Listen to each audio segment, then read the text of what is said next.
The Sky Dungeon is a giant dungeon that floats far above Tokyo.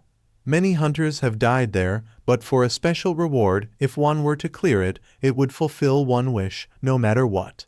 The pinnacle of all hunters who can boast about their strengths are the S-class hunters. They have been challenging the dungeon as it has become their greatest obstacle.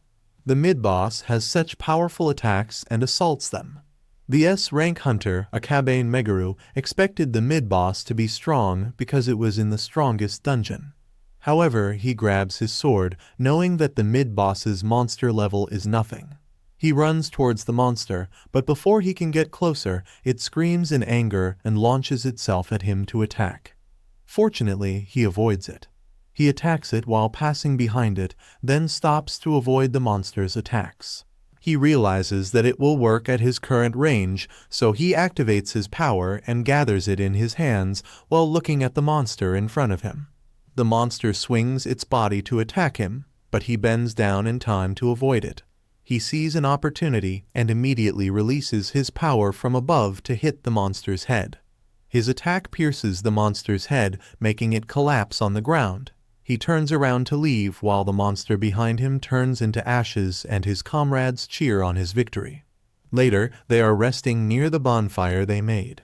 His rank hunter, brave warrior Matsubara Miyoshi, praises him, asking if he really can do anything, and tells him that he is glad they are allies. His rank hunter, brave healer Akabe Kana, runs toward him, telling him that he was so cool. She lovingly hugs him. Meguru thanks her for the compliment and tells her that he was only able to fight because she is there, but she shyly replies that he didn't need any healing. He sits down, telling her that it was not what he meant, and she knows what it was.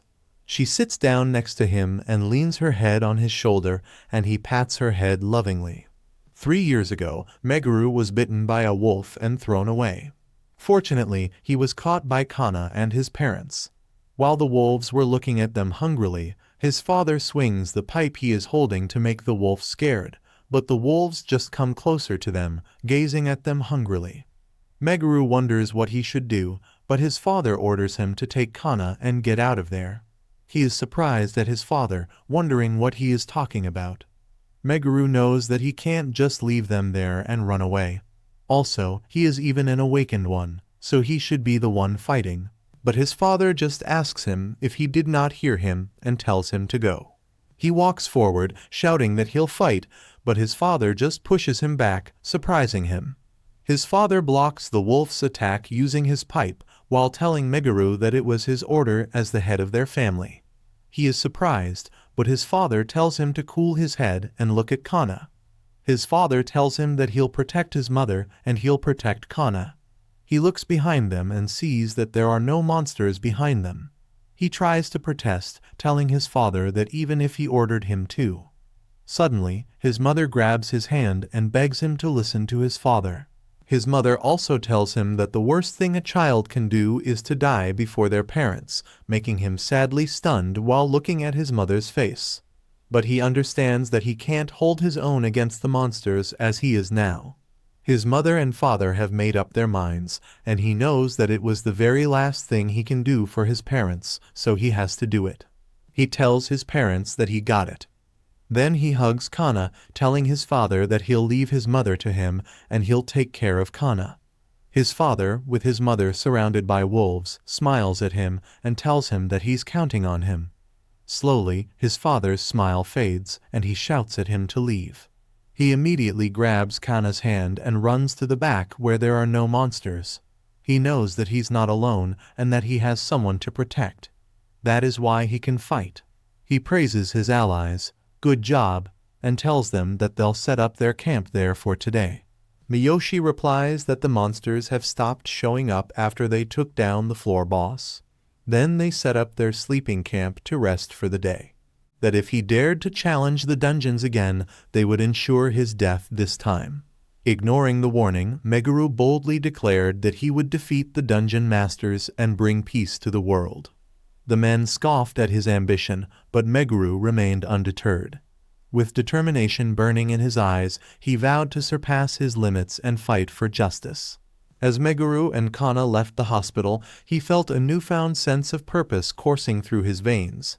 He knew that the path ahead would be fraught with danger, but he was ready to face whatever challenges came his way. With Kana by his side, Meguru embarked on his journey to confront the 6 dungeon masters and reclaim the world from their tyranny. As they ventured into the unknown, Meguru reflected on the events that had led him to this point. Despite the betrayals and hardships he had endured, he remained steadfast in his resolve to protect the ones he loved and restore peace to the world. With unwavering determination, Meguru set forth into the darkness, ready to face whatever fate awaited him. And thus, the tale of Meguru, the jobless hunter, began anew as he set out on his quest to vanquish the dungeon masters and bring hope to a world shrouded in darkness. With his courage and determination as his guide, Meguru vowed to never back down until justice prevailed and the light of peace illuminated the world once more.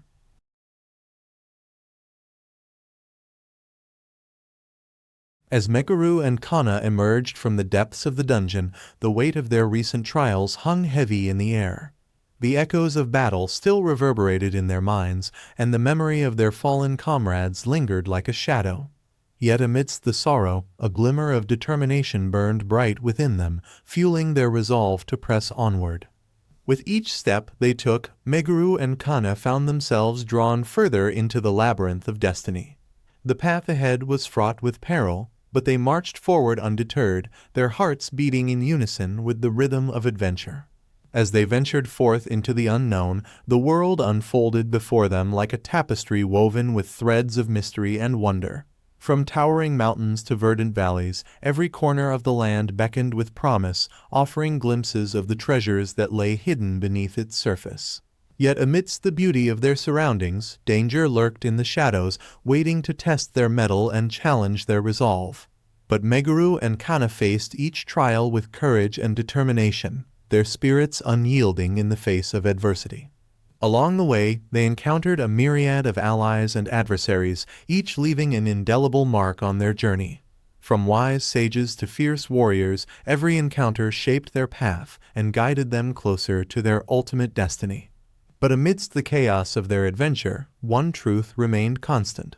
Their bond was unbreakable. Through triumph and tragedy, laughter and tears, Meguru and Kana stood together as steadfast companions, their friendship serving as a beacon of hope in the darkest of times. And as they continued their quest, their hearts filled with hope and determination, Meguru and Kana knew that no matter what trials lay ahead, they would face them together, united in purpose and bound by destiny. For theirs was a journey written in the stars, a tale of courage, friendship, and the enduring power of the human spirit.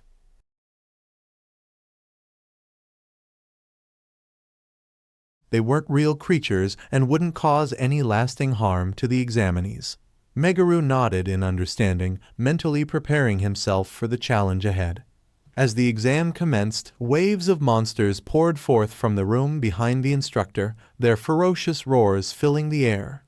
Meguru and Kana stood side by side, their weapons drawn and their spirits undaunted. With each passing moment, their resolve grew stronger, fueling their determination to emerge victorious.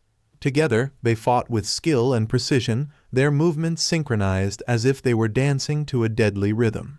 Meguru's sword sliced through the air with precision, while Kana's magic surged forth like a torrential wave, engulfing their enemies in a blaze of glory. As the battle raged on, Meguru felt a surge of adrenaline coursing through his veins, his senses sharpening as he focused on the task at hand. Every strike, every spell cast was executed with flawless precision, each movement a testament to his unwavering determination. Despite the relentless onslaught of monsters, Meguru and Kana remained steadfast, their bond unbreakable as they fought side by side. With each foe vanquished, they grew stronger, their spirits soaring ever higher as they drew closer to victory. Finally, after what seemed like an eternity, the last of the monsters fell before them, defeated by their combined might. Meguru and Kana stood triumphant amidst the carnage, their chests heaving with exertion, but their spirits soaring with pride. As they emerged from the underground facility, the weight of their accomplishment hung heavy in the air. Meguru glanced at Kana, a smile playing at the corners of his lips as he realized that they had passed the special exam together. With their heads held high and their hearts ablaze with determination, Meguru and Kana set forth on their next adventure, ready to face whatever challenges lay ahead. For they knew that as long as they stood together, no obstacle was too great, no foe too formidable to overcome. And with that unwavering belief guiding their path, they ventured forth into the unknown, their destinies intertwined as they forged their legacy as true hunters.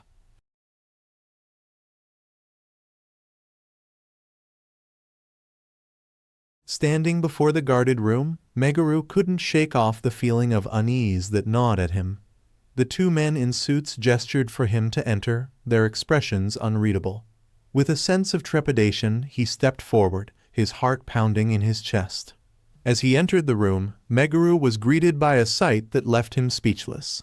Before him stood a group of individuals, each radiating an aura of power and authority. Among them was a man whose presence commanded respect, his sharp gaze fixed upon Meguru with intense scrutiny. The man spoke with a voice that brooked no argument, his words carrying the weight of authority. He introduced himself as a representative of the Hunters Association, tasked with overseeing special operations of utmost importance. Meguru listened attentively as the man explained the reason for his summons. It seemed that Meguru's remarkable performance in the special exam had not gone unnoticed, and he had been selected for a top-secret mission of vital importance to the association. The mission, the man explained, involved infiltrating a highly dangerous dungeon that had recently appeared on the outskirts of the city. Rumors had circulated about the dungeon's sinister nature, with reports of mysterious disappearances and sightings of grotesque monsters roaming its depths. Meguru's task was clear: to venture into the heart of the dungeon, gather intelligence, and neutralize any threats that posed a danger to the city and its inhabitants. It was a perilous mission fraught with danger, but one that was essential for the safety and security of all. Despite the gravity of the situation, Meguru felt a surge of determination coursing through his veins.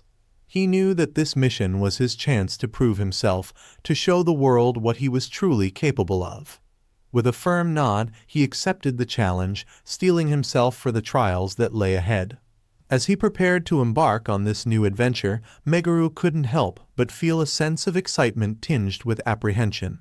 The journey ahead would be fraught with peril, but he was ready to face whatever challenges came his way. With his resolve firm and his determination unwavering, Meguru steeled himself for the challenges that awaited him in the depths of the dungeon. For he knew that the path ahead would be fraught with danger, but with courage and determination, he was ready to confront whatever obstacles stood in his way.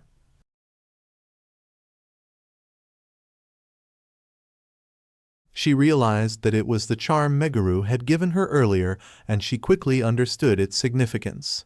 With a surge of determination, Kana focused her energy and channeled her magic through the charm, creating a protective barrier around herself. Meanwhile, Meguru's fury reached its peak as he witnessed the danger Kana was in. With a roar of anger, he unleashed his full power, shattering the magical lock on the door with a single strike.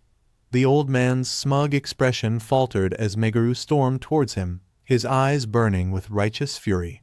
Ignoring the old man's attempts to reason with him, Meguru demanded that he release Kana immediately.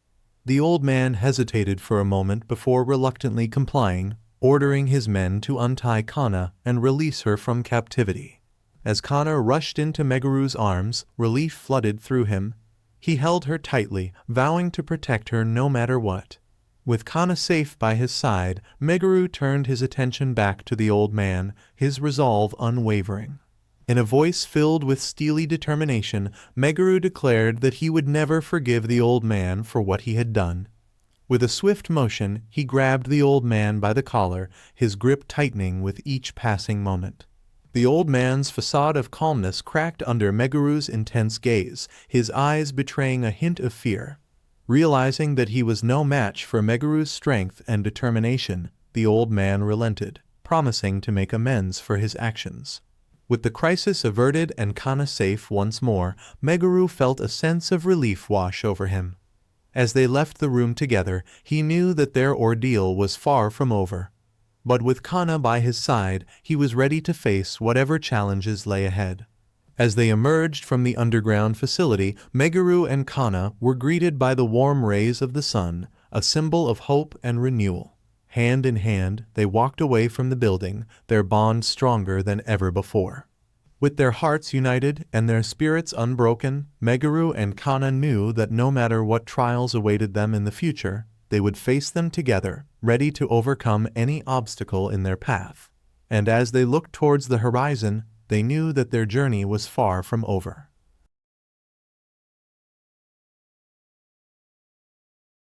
He gets down on the ground, knowing that he can't take the monster down in one blow with his low steps.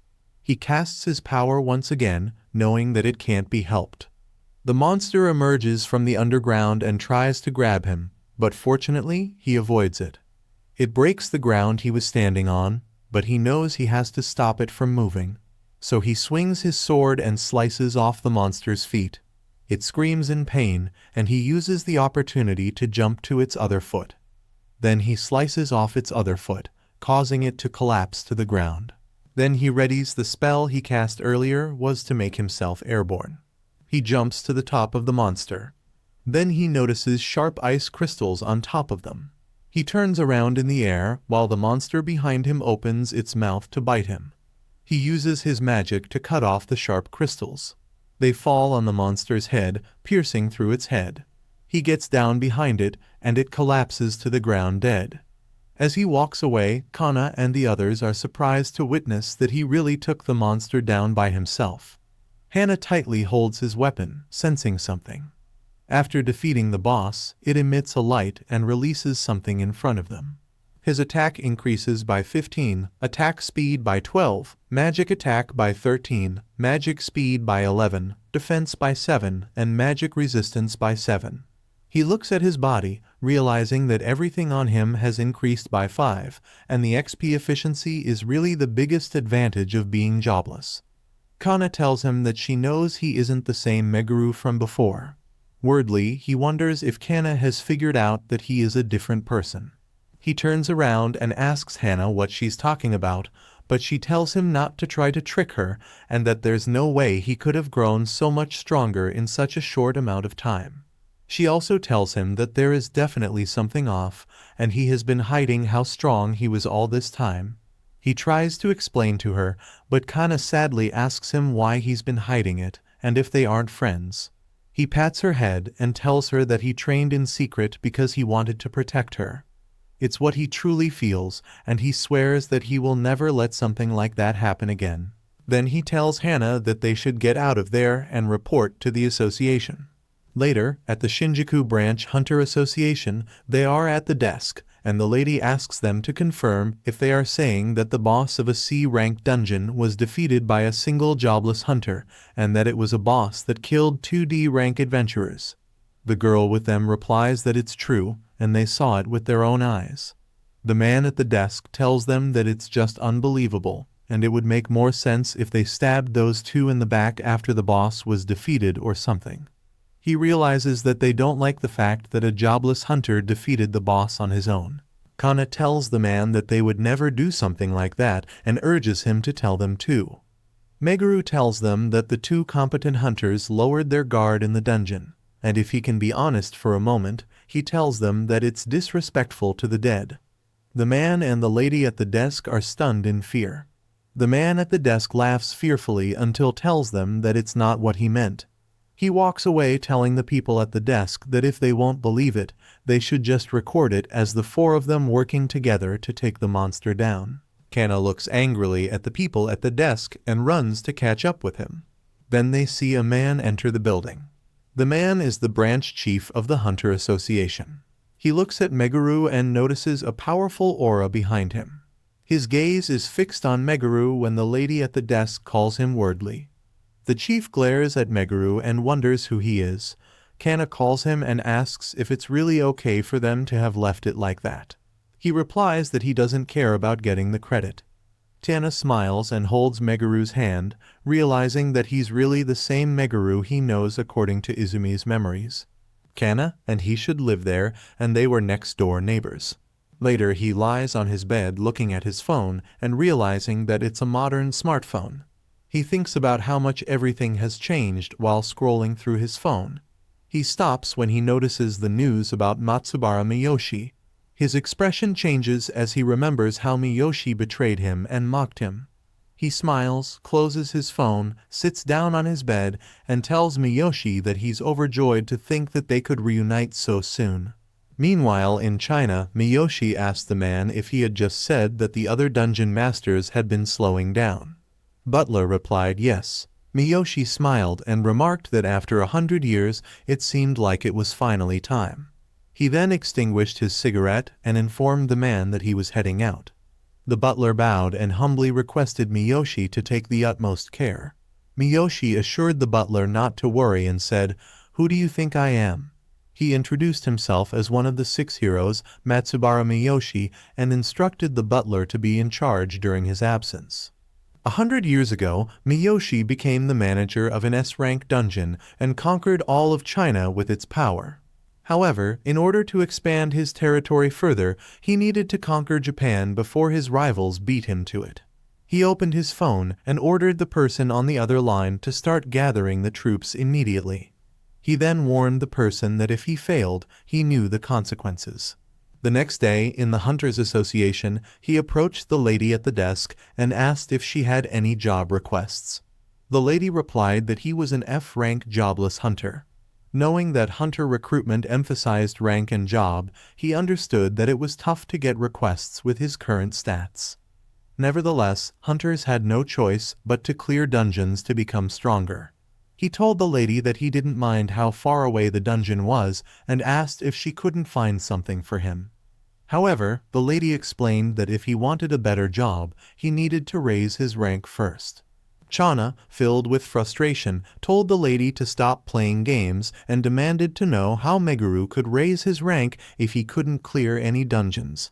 She angrily hit the desk, expressing her frustration with the circular reasoning. The chief of the Hunters Association came out inquiring about the commotion and asking if something had happened. They explained the situation to the chief, who promptly apologized for the rudeness of their employees. The chief then looked at Meguru's record and suggested that if he wanted to raise his rank immediately, he should take the special exam. Curious, Meguru asked what the special exam was.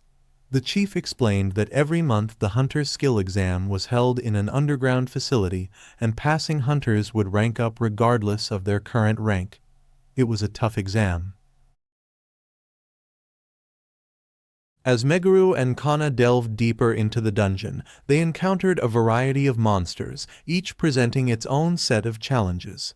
Meguru took the opportunity to teach Kana more about combat tactics and spellcasting techniques, guiding her through the intricacies of battle. With each encounter, Kana grew more confident in her abilities, her trust in Meguru's guidance unwavering. Their journey through the dungeon was not without its perils. They faced traps, puzzles, and ambushes set by the dungeon's denizens, testing their resourcefulness and adaptability at every turn. Meguru's quick thinking and Kana's determination saw them through each obstacle, their bond strengthening with every victory. As they pressed onward, Meguru shared stories from his past adventures, recounting tales of bravery, camaraderie, and the pursuit of justice. Kana listened intently, her admiration for Meguru growing with each story. She saw him not just as a mentor, but as a hero whose courage and compassion inspired her to be her best self. Amidst the dangers of the dungeon, Meguru and Kana found moments of respite where they could rest and recuperate. In these quiet moments, they talked about their hopes, fears, and dreams for the future. Meguru shared his vision of a world where hunters and civilians could live in harmony, free from the threat of monsters and conflict. Kana spoke of her desire to become stronger, not just for herself, but to protect those she cared about. As they neared the heart of the dungeon, the challenges grew more daunting, testing Meguru and Kana's skills to their limits. They faced fierce adversaries and powerful guardians, each more formidable than the last. Yet, with unwavering determination and unwavering trust in each other, they pressed on, refusing to be deterred by the obstacles in their path. Finally, they reached the inner sanctum of the dungeon, where the ultimate challenge awaited them. a colossal monster of unimaginable strength and ferocity. Meguru and Kana steeled themselves for the battle ahead, knowing that their combined strength and determination would be put to the ultimate test. In a blaze of magic and steel, they clashed with the monstrous foe, their spells and swordplay intertwining in a deadly dance. With each strike, they chipped away at the creature's defenses, drawing upon their reserves of strength and courage to keep fighting. It was a battle of attrition, a test of endurance and resolve, but Meguru and Kana refused to back down. In the end, it was their unwavering determination and indomitable spirit that carried them to victory. With a final, decisive blow, they vanquished the monster, its roars of defiance silenced forever. As they stood triumphant amidst the wreckage of their foe, a sense of pride and accomplishment filled their hearts. Together, Meguru and Kana emerged from the dungeon, their bond stronger than ever before. They had faced the ultimate challenge and emerged victorious, proving that with courage, determination, and unwavering trust in each other, they could overcome any obstacle that stood in their way. And as they looked to the horizon, they knew that their journey was far from over, but with each other by their side, they were ready to face whatever challenges the future held.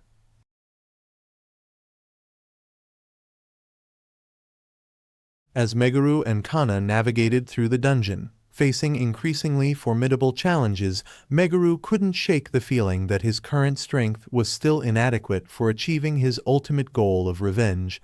Despite his outward confidence and reassurances to Kana, he knew deep down that there was much more he needed to accomplish before he could confront his enemies. Kana, sensing Meguru's inner turmoil, questioned him about his behavior, noting that he seemed oddly eager for the rewards awaiting them in the dungeon. Meguru brushed off her concerns, attributing his demeanor to anticipation for the loot they would acquire after defeating the dungeon boss. However, his true motivations lay elsewhere, buried beneath layers of stoicism and determination. Upon reaching the boss gate of the dungeon, Meguru attempted to allay Kana's fears, assuring her that they would prevail as long as they faced the challenge together. Despite his words of encouragement, Kana remained apprehensive, her anxiety palpable as they prepared to confront the looming threat ahead. As the monstrous three-headed creature emerged before them, Meguru sprang into action, utilizing his agility and combat prowess to evade its relentless attacks. With each dodge and counter, he analyzed the creature's movements, searching for any weaknesses he could exploit in their battle. Despite his best efforts, Meguru's initial attempts to land a decisive blow were thwarted by the creature's formidable defenses. Undeterred, he recalibrated his strategy, drawing upon his mastery of elemental magic to enhance his attacks and tip the scales in his favor. With Kana's support bolstering his own abilities, Meguru launched a relentless assault on the beast, channeling his magic into a devastating strike that left the creature reeling in agony. In a single, decisive moment, he delivered the final blow, vanquishing their foe and securing their victory. As the creature fell, a surge of power coursed through Meguru, his stats and abilities receiving a significant boost as a result of their triumph. Amidst the aftermath of battle, he discovered a mysterious reward bestowed upon him, a daily dungeon ticket with untold potential. Unbeknownst to Meguru, his exploits had not gone unnoticed. A shadowy figure observed from the shadows, marveling at Meguru's prowess and potential. Meanwhile, Miyoshi, intrigued by the reports of Meguru's accomplishments, contemplated the young hunter's future and the role he might play in his own plans. As Meguru and Kana emerged from the dungeon, their bond stronger than ever, they were unaware of the machinations unfolding around them.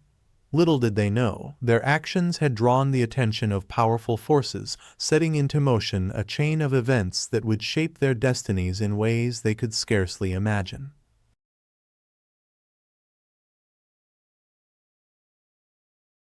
As Sato Miyoshi handed a massive sword to Sato, instructing him to take it along, Sato stood there speechless, scratching his head in bemusement.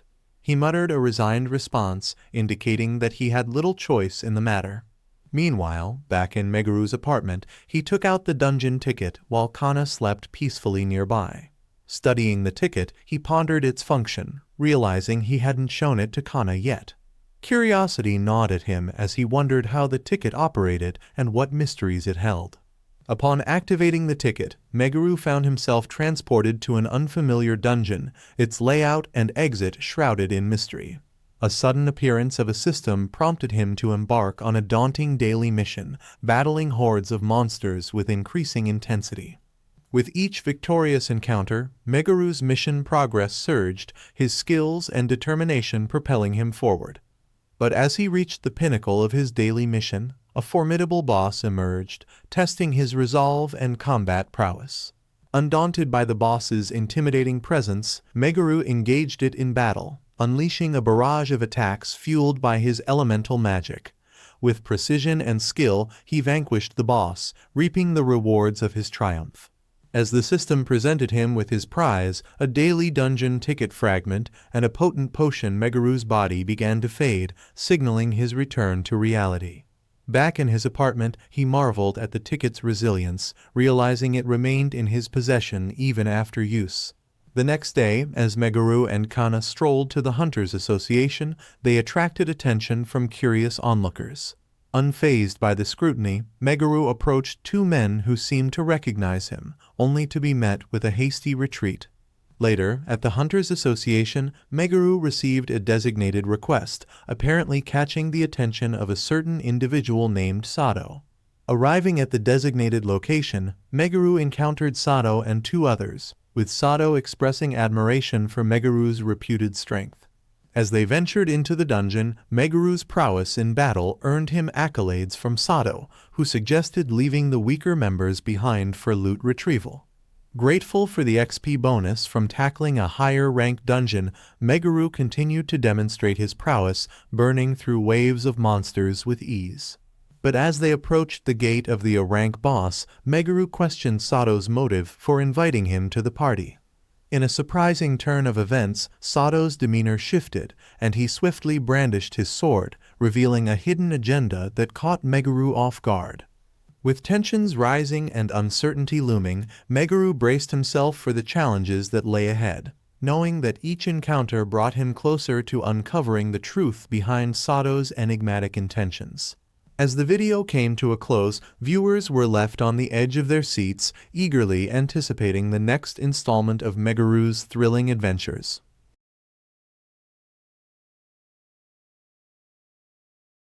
Against their onslaught, after a decade of life-and-death battles against the demons, the Demon Defense Agency emerged.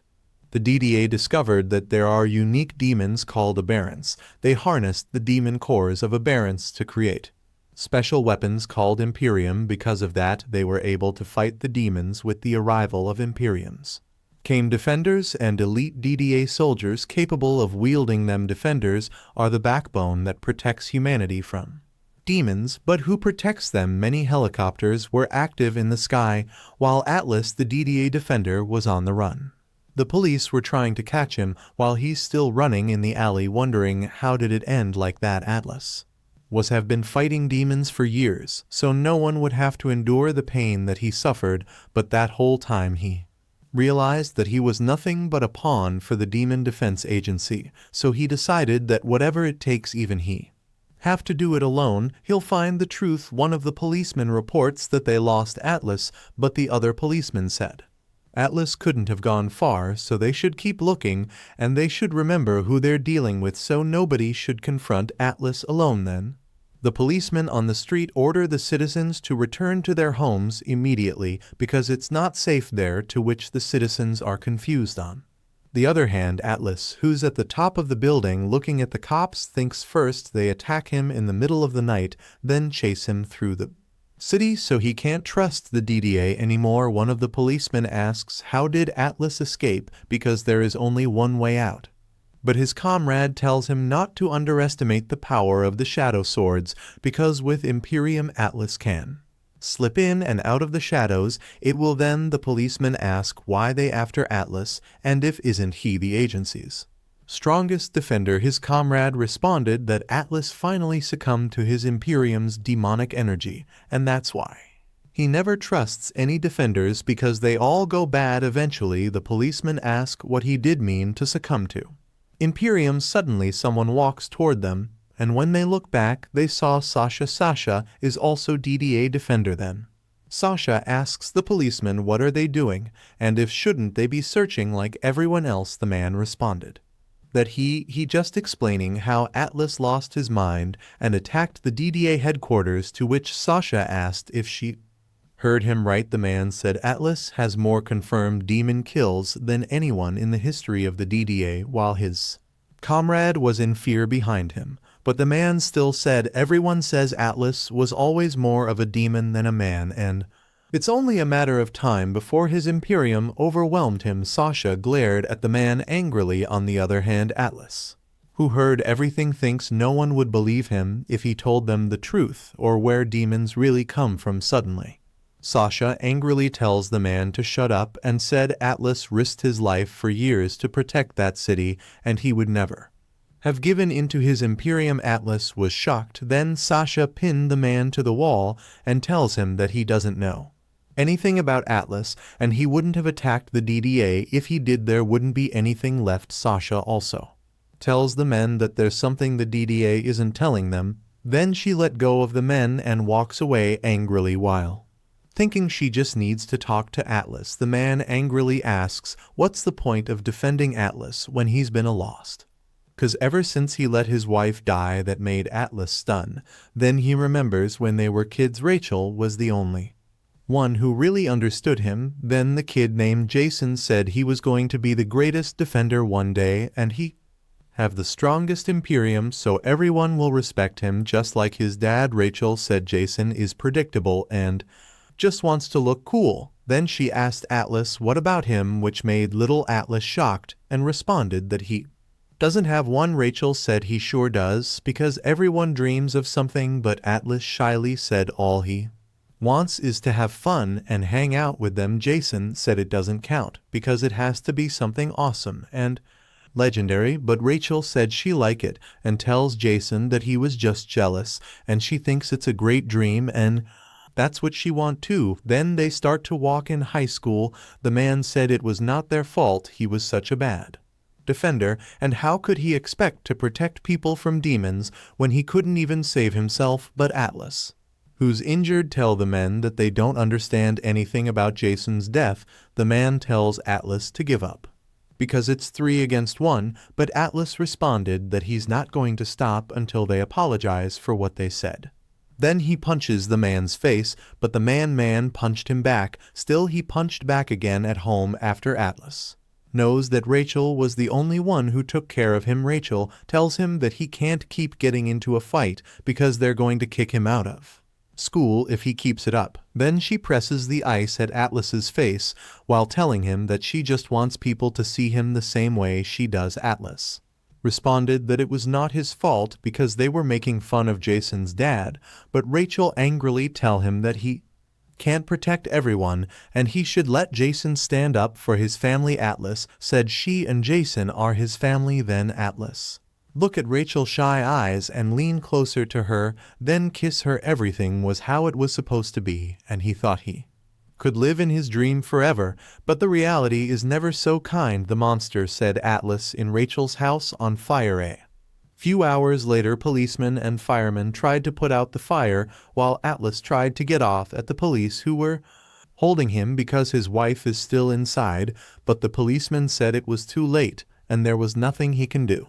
Atlas kneeled outside their house crying and thinking he should have been there with Rachel, but it's all their fault. Then he angrily thinks of those bastards at the DDA, and he doesn't know why the DDA hiding the origin of demons, but he won't let them get away with it. Then they heard a big explosion at the top of the building. Then Sasha looked back while thinking that power.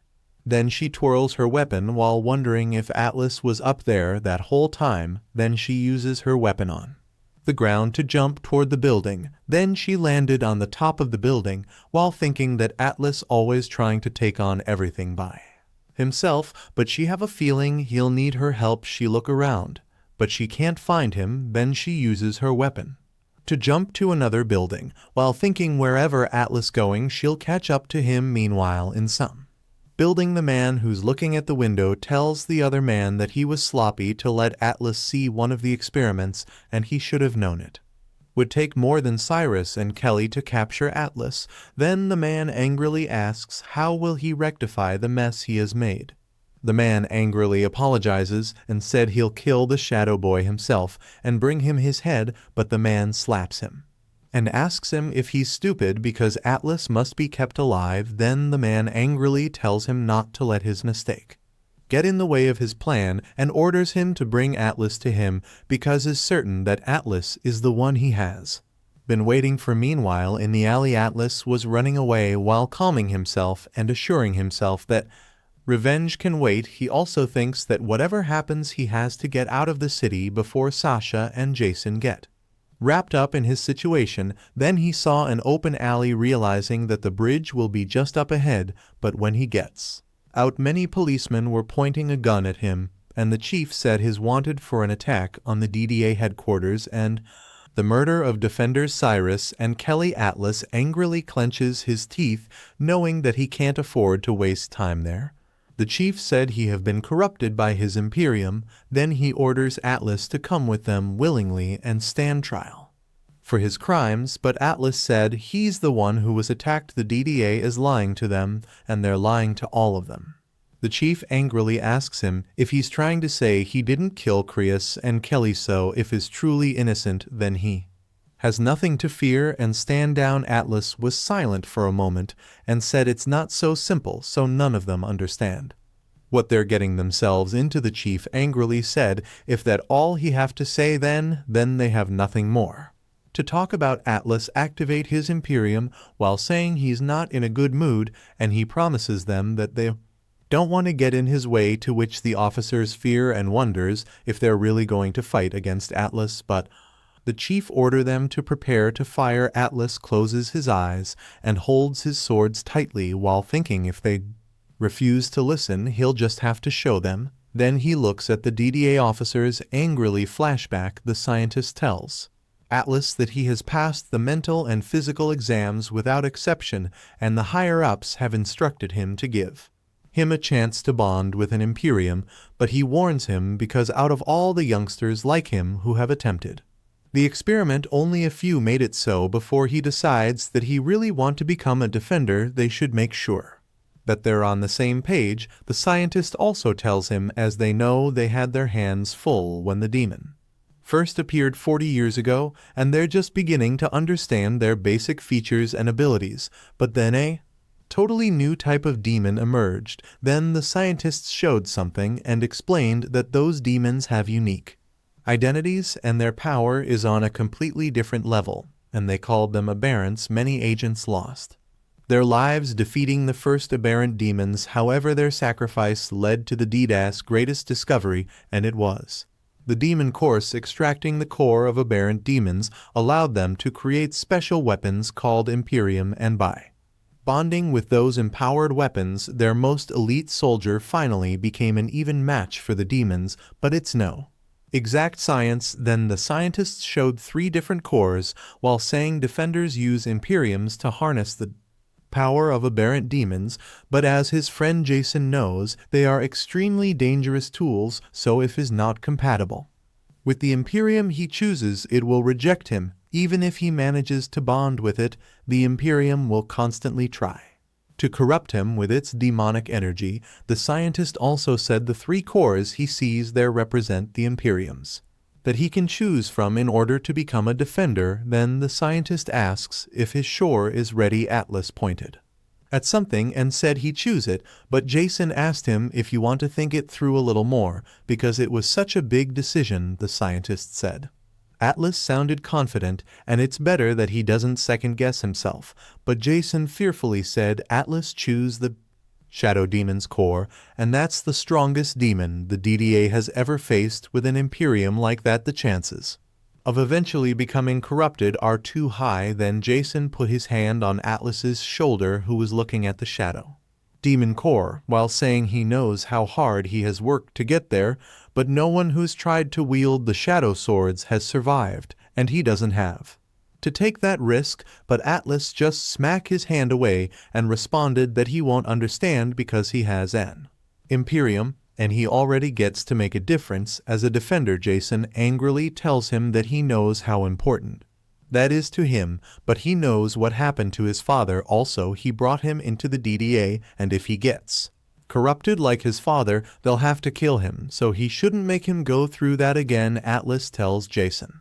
that he appreciates everything he has done for him, but that is the only way he can make up for what happened to Rachel. And he has to make sure that nobody else has to suffer like that, so it doesn't matter what happens to him. But Jason said it mattered to him because they're best friend, and if he really has to do it, then he won't stop him. But the moment it seems like the Shadow Swords are rejecting him, he'll end the experiment. Then the scientists said they should begin the bonding process and ask Atlas to enter the testing room. Atlas looks at worried Jason and enters the room. Inside the room he saw a knife inside the container shining, and he thinks his dream now is to bond with the Shadow Swords and get revenge on all the demons. Then he closed his eye and said he can do it. Then he grabbed the knife, then release a violet shadow while the scientist and Jason were quietly looking at Atlas from outside. Then a shadow goes inside him which made him shout in pain, and corrupted by it, Jason panicky tells the scientists to stop the experiment. But the scientist responded that there's nothing they can do and that it is all up to Atlas because he has to bond with the Imperium. Jason bang at the room door while telling Atlas that he can't lose him too. Then he changes his hand into ice while saying he's coming in. On the other hand, Atlas kneeled on the ground because of the pain, but he remembered Rachel's smile and controlled the Shadow Sword. Then he stand up while Jason break the door of the room behind him. Then he tells Jason not to worry because some stupid swords aren't going to take him down. That made Jason stunned and shocked. Then Atlas holds the swords confidently while thinking that he won't let anything stand in his way back to the current situation. Atlas jumped toward the officers, realizing that his Imperium is more powerful than usual, and he can feel it. The officers tremble in fear, but the chief ordered them not to let Atlas close the distance and fill him with bullet holes, to which the officers followed and shot Atlas, but Atlas just run forward, avoiding all the bullets, while telling the officers that they're not on the same team anymore, so he won't go easy on them. Then Atlas attacked one of the officers, which made it shock and block it using his gun, but the chief ordered him not to try to block Atlas Imperium because the Shadow Swords can phase through any object, but it was too late because Atlas Shadow Sword phases through the gun and cut the officer chest. Then Atlas slashed the other officers. That made the chief call his men an idiot and said if infantry won't work, it's time to bring out the big guns. Then he orders to engage the missiles, while thinking that Atlas might be unstoppable in single combat, but he can't beat his unit with sore words alone. Then one of the officers shouts that the missiles are ready to fire. Atlas said their battle is pointless. Then he asked the chief if do we care so little for the lives of his men, but the chief responded that every one of his agents is happy to put their life on the line to stop monsters like him, and if he hadn't been corrupted by his Imperium, he would understand that Atlas tells him that he's really a fool, but he tells Atlas not to overestimate himself. Then he orders the missile to fire, to which his men did, but Atlas just smiles and realizes that his whole world turned upside down and is fighting against men who just a few hours ago were allies, but for some reason he feels alive. Then he cuts the missile which made it explode. Atlas thinks he has killed demon after demon for years, but he has never felt he had a purpose more than he does now, and he knows that revenge is coming. One of the officers clenches his teeth in anger and orders his comrade not to give Atlas even a moment to rest because they have to stop that monster. Atlas throws his sword while saying they have no idea what he's capable of. The sword hit one of the officers. Then he pulled his sword back at him, which made the chief realize that even Atlas throws his Imperium, he can summon it back to his hands, and he doesn't have any other choice. Then he shouted to send out the twins, which made Atlas wonder. Then something flies toward him and flies past him. Atlas thinks she's fast. Then someone kicks him that throws him away. The twins named Tora and Hina look at him. Then Hina said is lame because she thought they'd finally get to have some fun. Atlas, who's on the ground wondering What the hell was it? Then Hina asks him if he's okay. Then she tells the chief that she thought he said Atlas was a worthy opponent and asks if that is actually Atlas, but the chief responded, whatever they do, don't kill Atlas, because the president wants him alive, while thinking he didn't want to rely on those crazy twins, but is under strict orders to stall Atlas until the defenders get there. Tora looks at Hina, to which Hina laughs and said is right, because maybe getting corrupted by his Imperium has weakened his skills, so they'll have to play nice if they're not allowed to break their toy. On the other hand, Atlas realizes that he almost forgot the situation he's in and wonders, what would Jason think if he saw the situation? Then he stands hands up and knows that he needs to get out of there before that happens. Then he throws his sword toward Hina, and Hina got cut on the cheek. Then he jumps behind Hina while apologizing for disappointing them. But he doesn't have time to waste playing with them, but Hina just smiled excitedly and jumps while saying that's what she wants. When Atlas going to attack Hina, Tora jumps toward him and attack him, breaking the ground, but when he looks around, Atlas is nowhere to be found. Suddenly Atlas appeared in front of him while saying brute force is useless against him. Then Atlas kicks Tora's face, but he just hit an armor, which made him confused. Then Tora punches him away. Then he landed on the ground confused because he knows that Tora didn't have armor before and wondered how did Tora block his kick so quickly. The chief teasingly said it won't be so easy to defeat the twins, because he may have the power of a demon, but the twins are monsters themselves. They were brought up from birth to be killers, not to kill demons, but to kill those who oppose the DDA, and the twins' Imperiums come from the Steel Griffin.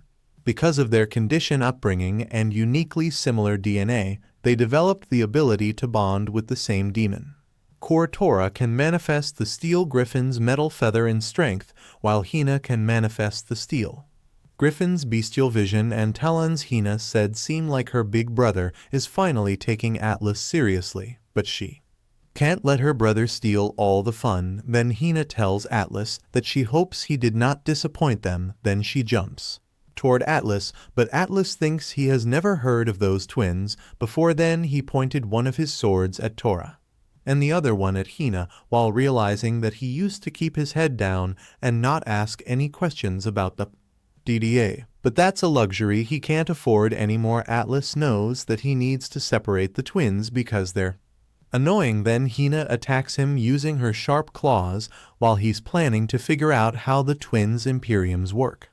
Hina once again attacks him, to which Atlas feels the pressure coming off at Hina with every strike because Hina was fast, but he knows that he can still keep up. Then he looks back wondering where Tora goes. Taurus swings his weapon toward Atlas, but Atlas just ready his swords to block it, while telling Tora to give his best shot. Then Tora hit Atlas, but he blocks it, to which he realized is that Tora is strong, but he knows that he can handle it, and he just needs to create an opening. Tora attack made him back away a little, and he teasingly asks the twin if that was all they are capable of. Hina gets angry and launched an attack at him while telling him not to be cocky. Fortunately, he leans backward in time to avoid Hina's attack. Then he jumps while wondering if Hina's power just increased. Then he swings his sword toward Hina, but Hina avoided it.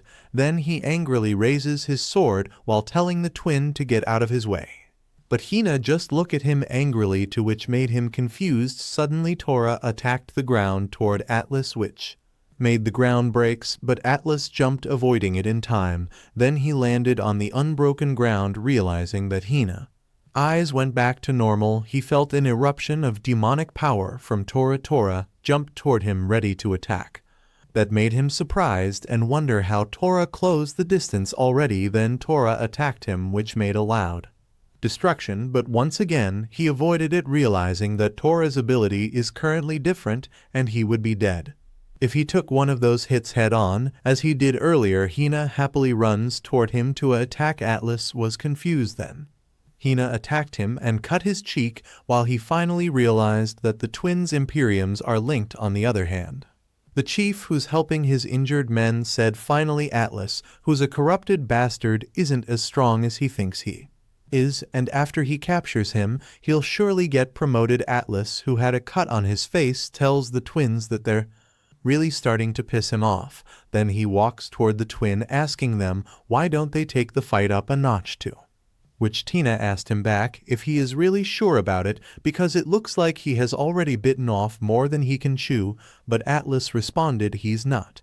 Really, and he is just bored. Then he asks if wouldn't it be more fun if they end the fight in a single move. The chief shouted to the twins not to listen to Atlas because they have the advantage, so there's no reason to take a risk, but Hina angrily tells him to shut up and said she can handle the situation herself and his whole unit would be dead if they hadn't saved him, to which made the chief angry and thinks how dare Hina to talk to him like that. Then Hina agrees to Atlas and said she hopes he doesn't die because she thinks she's starting to like him. Atlas knows that those twins are powerful, and normally they might even pose a real threat to him, but he's certain that he can take them down. Then he angrily looks at the twin while thinking that it's time to end the fight. Hina jumps to tour a hand while asking his brother to give her all the power because she wants to finish the fight herself. Then Tora throws Hina with great force toward Atlas. Then Hina pointed her feet with sharp claws first to land at Atlas, but Atlas just closes his eyes and focuses to his shadow swords while thinking he only going to have a small window to make it work. Then he opens his eyes and throws his swords toward Hina, but Hina just tells him that it isn't going to work on her. Unfortunately, Atlas asks her if she thinks he was aiming at her. Then Atlas's swords fly past her, to which Hina realizes that Atlas was targeting Tora. That whole time Tora was confused and got hit by Atlas' swords, which made Hina called Tora worried. Suddenly Atlas appeared under her and tells her that he doesn't think she has time to worry about Tora. Then Atlas grabs Hina leg and slams her on the ground hard. Hina coughs blood and pain. Then Atlas gathers his power in his hand while telling Hina that once he realized they're sharing the power of their Imperium, all he had to do was target whichever one of them was weak. Then he lifts up Hina and ready his power to finish her while telling her that it's over. Meanwhile, Jason was flying with his ice while telling someone to make sure to take care of all the agents, to which Sasha asked him when did he get there, but Jason just tell her that he'll handle Atlas himself. Meanwhile, Atlas, who's holding Hina, thinks he's not sure where it's coming from, but he has never felt so much power before. Then he's going to kill Hina using his power, but someone grabs his hand and Jason tells him that he finally found him, to which Atlas stuns. Atlas looks back realizing that he spent too much time with those stupid twins. Then he let go of Hina while Sasha looks at them in silence. The chief asks Jason what is he doing there and orders him not to just stand there. Then Jason frees his Atlas's hand, but Atlas breaks free and move away while asking him if that is how he greets his oldest friend, but Jason responded that he's not here to talk with him. Then he readies his sharps block of ice while saying that time has passed, to which made Sasha ask him what is he doing. Jason tells Sasha that there is no need to defend Atlas. Then he put down his hand to attack Atlas while saying that isn't Atlas anymore. The ice flies toward Atlas, but Sasha blocks it, using her weapon to protect Atlas while asking Jason how could he say it when they don't even know what happened. Jason responded that he know exactly what happened and said Atlas is more than those swords, than the man they knew then. He angrily asks Atlas if does he has nothing to say for himself. Atlas patted Sasha's shoulder, to which Sasha look at him in confusion, but Atlas just smile at her. Then Atlas walks forward and said to Jason to say all what he wants, but he did everything for Rachel. Jason responded that it was convenient and asked him if it was worth betraying his friends and everything. The DDA represents Jason also asks if it's worth killing all of those innocent agents. Ben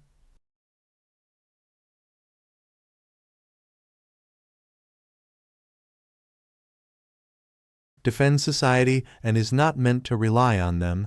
Then he punched Atlas using his sharp ice, but Atlas avoided it while Jason asks him how could you let that happen. Jason made a big block of ice while telling Atlas that they're brothers.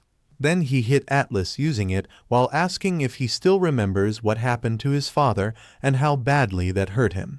Jason said everyone always told him that his father was a great man, but it turns out his father wasn't the person they all thought he was. Then he punched Atlas's face, which made Atlas bleed, and said he guessed neither are he and thrown away, while Jason asked if you think Rachel would be proud of what he had become. On the other hand, Sasha, who's watching the two of them, realizes that Atlas isn't fighting back and Jason is too blinded by his rage to see it, but it's clear that Atlas hasn't been corrupted. Sasha wonders why Atlas won't trust them, because if he had just told them the truth they would have helped him, but she knows that it's too late because the DDA won't let Atlas go, so she wonders what can she do. Jason launched a punch toward Atlas while angrily asking him if Rachel would even love him anymore after all the blood on his hands. Atlas catches Jason's hand while telling Jason not to go there, because at least he tries to honor Rachel's memory,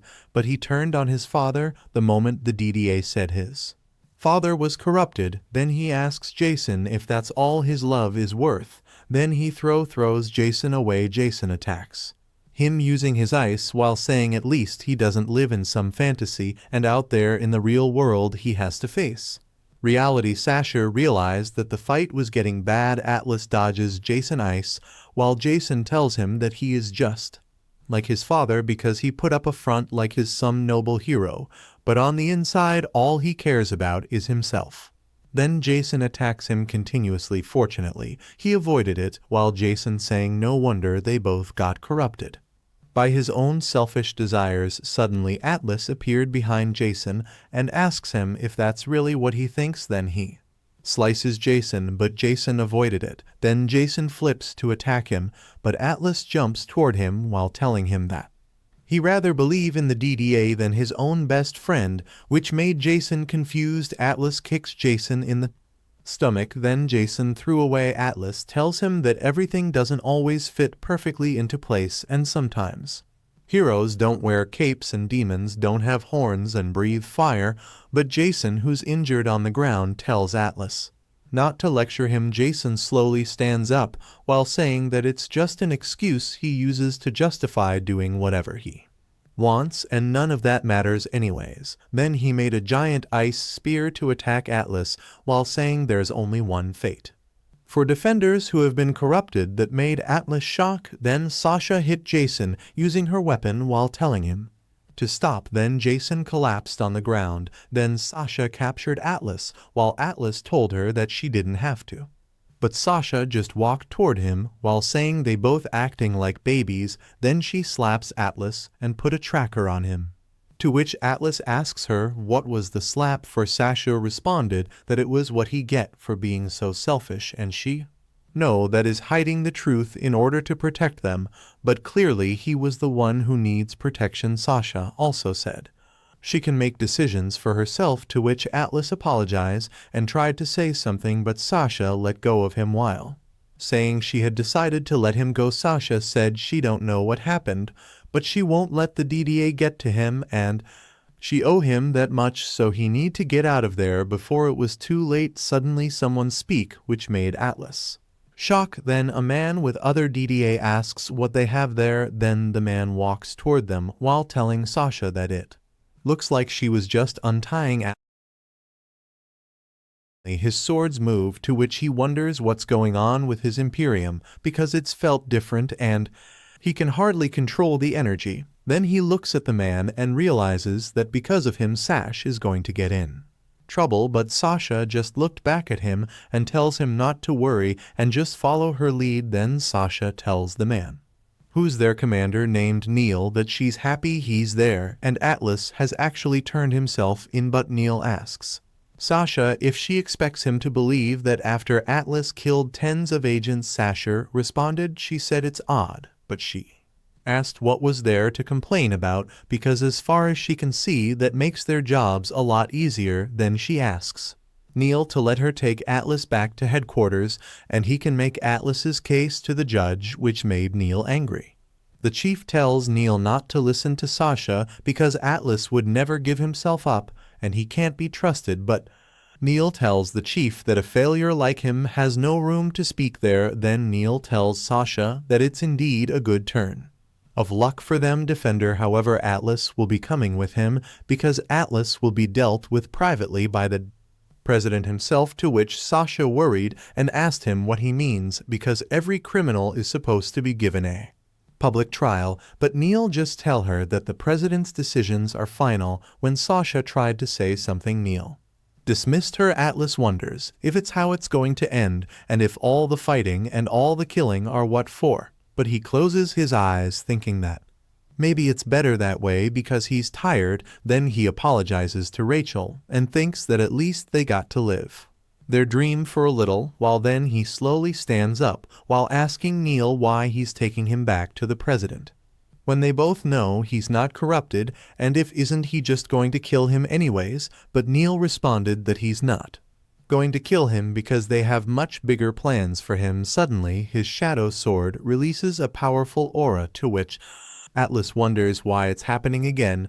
Then the aura comes out of his body, to which Neil gets angry and launched a punch at him while angrily asking him if he thinks he can escape from him. Sasha walked toward him wordly, but the shadow demon's core possessed his whole body and released a powerful power that slowly occupied the place and explode. Atlas, who's floating in the air, wonder what did he just do and why he feels so in control. Then he looks at his feet and realizes that he's floating. On the other hand, Neil angrily asks Atlas where did he go and said he'll find him, to which Atlas wonders if Neil can really not see him, but he decided to fly away thinking that he'll figure out that ability later because he had to move. Then he flies towards Sasha, who's confused knowing that he doesn't know how that ability will last. Then he lands in front of Sasha while telling Sasha that she's right, that he was acting like a child, and he apologizes, but he knows what it's like to lose someone he cares about, and he refuses to let that happen again. Then he hugs Sasha while thanking her for everything she have done for him. Then he said goodbye. Sasha tells Atlas to wait, but before she can finish her words, Atlas was gone. Neil angrily asks Sasha what Atlas just did do and orders her to tell him where Atlas is gone, but Sasha asks back how would she know where Atlas was, and said surely wise commander such as himself would have more information than her. Neil angrily tells her that her axe can't fool him because he knows she's trying to help Atlas, and they should see if she's still so stubborn after meeting with the president because he's sure that president wants to speak with her. Then you'll walk away leaving Sasha hoping that Atlas was okay. Meanwhile, Atlas grabs something and runs toward the forest while thinking about Jason and Sasha. Atlas promises that he won't let the DDA do whatever they want, and he also promises to figure that out, but currently he doesn't even know what's going on with his own Imperium. Atlas wonder what was that new ability, and when did his body learn to fly? The whole thing feels like a blur, and it was like all the information was just filling in his mind. Then you look at the sky, wondering who's his kidding, and thinks that maybe he should have told them the truth because there was so much going on, so he wondered how he's supposed to put it all together. Then he slaps his face hard, convincing himself that he can do it. Then he walks toward the house while thinking at least Jason and Sasha are safe, and for now he just needs to get to the man's house because he's sure he'll help him when he's near the house. He can't believe that it's really been 15 years. Then he opens the door and goes inside while asking if anyone is home. He saw the bed messy and knows that someone's still living there, so he's sure they'll be home soon. Then he goes to the bed while planning to just lie down for a minute, and when he lay down, he just passed out immediately. A few moments later, the man who's holding a big axe and a dead animal walks toward the house. When the man entered the house, he saw Atlas sleeping in his bed. Then he pointed his axe at Atlas's neck while asking who is he, to which Atlas woke up in shock. Then Atlas called the man's Uncle Boone and said his name in fear. Boone smiled and asked if he's really Atlas. Then he dropped the dead animal on the ground to hug Atlas happily and said Atlas have really become a man that he hardly recognized him. Then he put down Atlas while saying as much as he loves Seeing him again, he knew he wouldn't have come there unless there was an emergency, and asked him what was going on. Atlas responded that first he has to tell him that a few years ago he became a DDA defender, and he knows he said but. Before he can finish his words, Bun angrily tells him that he told him to stay away from the agency, but instead he became a defender. Bund also said he knew Jason was a lost cause, but he was always the trustworthy one. Atlas apology abundant and said a lot has happened since he left, and he thought he was doing the right thing, but he was wrong. And that's why he's there. Then he said he want to know why Button deserted from the DDA 15 years ago. Button tells him that he doesn't need to know about that because it's more trouble than it's worth. Atlas tells Button is the only one he can turn to in the DDA has set him up. So everyone thinks he has been corrupted, which made Button angrily ask him what deviated to him. Then he tightly hold his axe while saying those DDA bastards taking his best friend wasn't enough for them. Then he tells Atlas that he'll protect him, so he should tell him what happened before they framed him. Atlas responded that it's kind of a long story. Then he said it's happened so quickly that he's not even sure what to make of it, and it all started 2 days ago. He was told to handle an apparent demon attack on the outskirts of the city, but by the time he arrived it was already too late because the wolf demon had caused complete devastation in the area. He cut the demon's feet, cut its legs, and slash it to death. He managed to kill the beast by himself, and he thought that no one had survived the attack, but a girl appeared in front of. She wasn't afraid, and she just wanted to know what happened to her parents, but he couldn't tell her that they had probably died, so they just sat there together. He waited with her until reinforcements arrived, and he thought it would be best if he gave her to the commander Neil. He thought Neil would find her a home, but he should have known something wasn't right. Then he goes to Rachel's tomb and tells Rachel that he met a little girl who reminded him of her because she was so brave and matured for her age, and she wasn't even afraid of him when he was covered in demon blood. Then he tells Rachel that he doesn't know what's happened to him because he just wants to help people, but death follows him everywhere he goes, and lately he feels more like a reaper than a hero. He was visiting Rachel's grave when he felt the presence of a demon, but there was something different about the aberrant because it didn't feel dangerous, and then he saw a pink towel which made him shocked and realized that it was the little girl. He knew that it wasn't the little girl's fault, but he knew what he had to do. Then he apologized to the little girl, pulled his sword, and cut it in half. Neil walks toward him while saying thank God that he's there. Then he said he killed 2 parents in 2 days, so no wonder they call him the most deadly defender. Atlas asks Neil what happened to the girl from the wolf demon attack, and if did he find her a home. Neil responded that they did find her home, and tells Atlas not to worry about it because everything's been taken care of. Then he pulled the pink towel out to show it Boone while saying he knew the DDA was hiding something, but before he could figure anything out, he was attacked in his sleep by 2 defenders. After he escaped, the higher-ups told the entire agency that he was corrupted, so we have been on the run all night, and he was lucky enough to make it there. They were silent for a moment, then Boone happily said he knew it, and everyone thought he was crazy for not trusting the DDA, but he knew it. Then he laughs, while Atlas in the side wondering how he can laugh at a situation like that. Then Boone cleared his throat and said Atlas was right. Then he asked Atlas if he was trying to say that he thinks the DDA is involved with turning humans into demons, and why would they do that. Atlas sits on the bed while saying he doesn't know, but he's certain the demon at Rachel's grave was the same girl he saved during the wolf attack, so he wonders if that means all demons come from humans. Then he tells Boone that he was hoping he might be able to help him. Boone responded that all he can tell him is that the DDA has been using the idea of corrupted defenders to control the agency for decades, and he tried to find an answer, but everywhere he looked led to a dead end, and that's the reason why he disappeared after they killed Jason's father. Then he apologizes to Atlas for not having more information for him, but he said Atlas might be able to start from where he left off. Then Boone said if anyone is corrupt in the DDA, it's Definitely Neil, and he knows that Neil spends most of his time at a laboratory created to research Imperiums. He also said he was never able to find a way in, but if Atlas wants an answer to the whole conspiracy, he should go into the laboratory, because whatever the DDA is hiding, he'll find the trail there, to which Atlas is interested. Then Atlas stand up excitedly while saying that they should do it because they'll figure it out together, but Boone tells him to slow down and said he loves him, but he hasn't fought in years, he's an old man, and he can't take on the entire DDA then.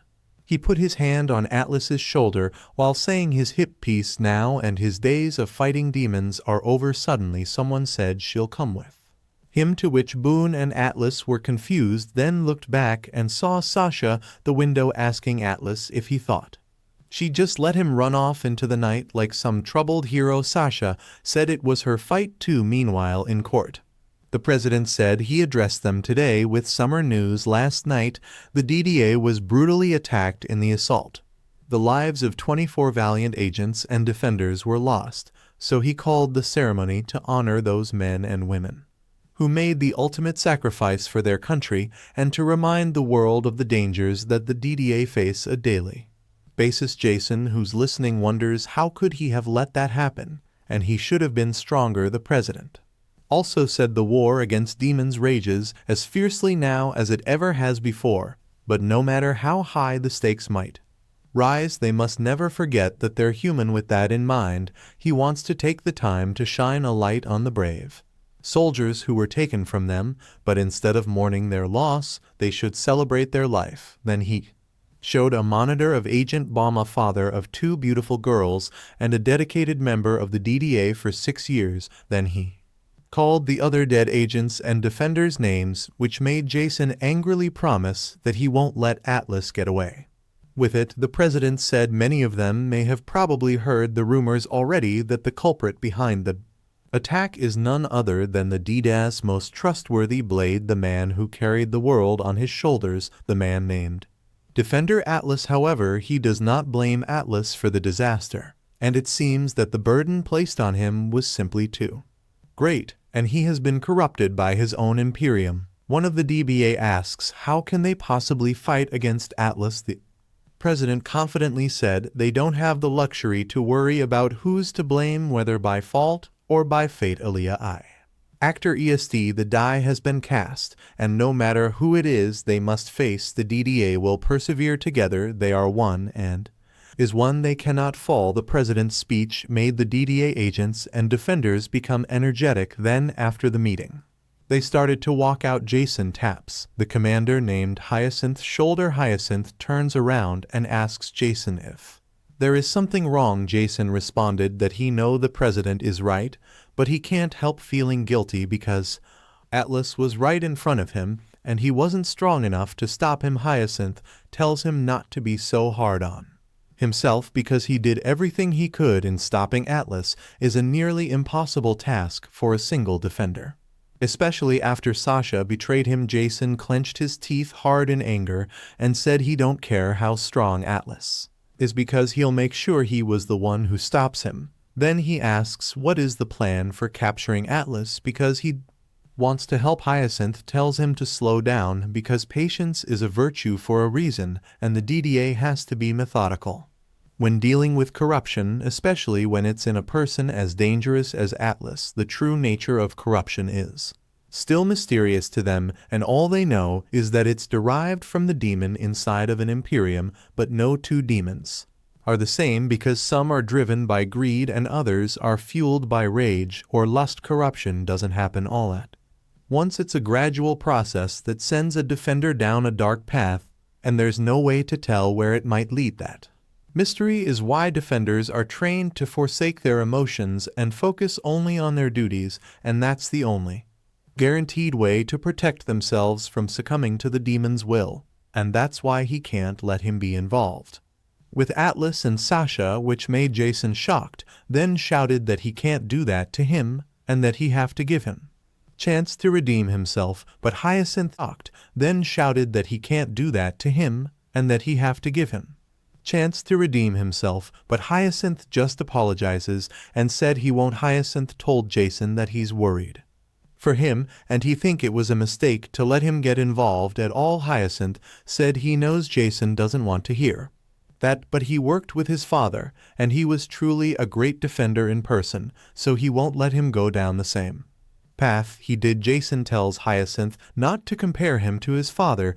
because he have nothing to do with him. Hyacinth pat Jason had while telling him to just stay out of that for him. Then he walked out and saw Neil and the other man talking, to which he wondered what are they up to. Then he orders his pet named Kim to keep an eye on them. Then he let it stick on the wall, slowly fading, then started to walk away while saying he won't let it happen again. Meanwhile, in Boone house, Atlas was shocked and asked Sasha if she really put a tracking device on him. Atlas also asks how did she really find him because there's no way she could do that without him noticing, to which Sasha teasingly asks him why no way she could do it. Then she walked closer to Atlas that made Atlas's face blush.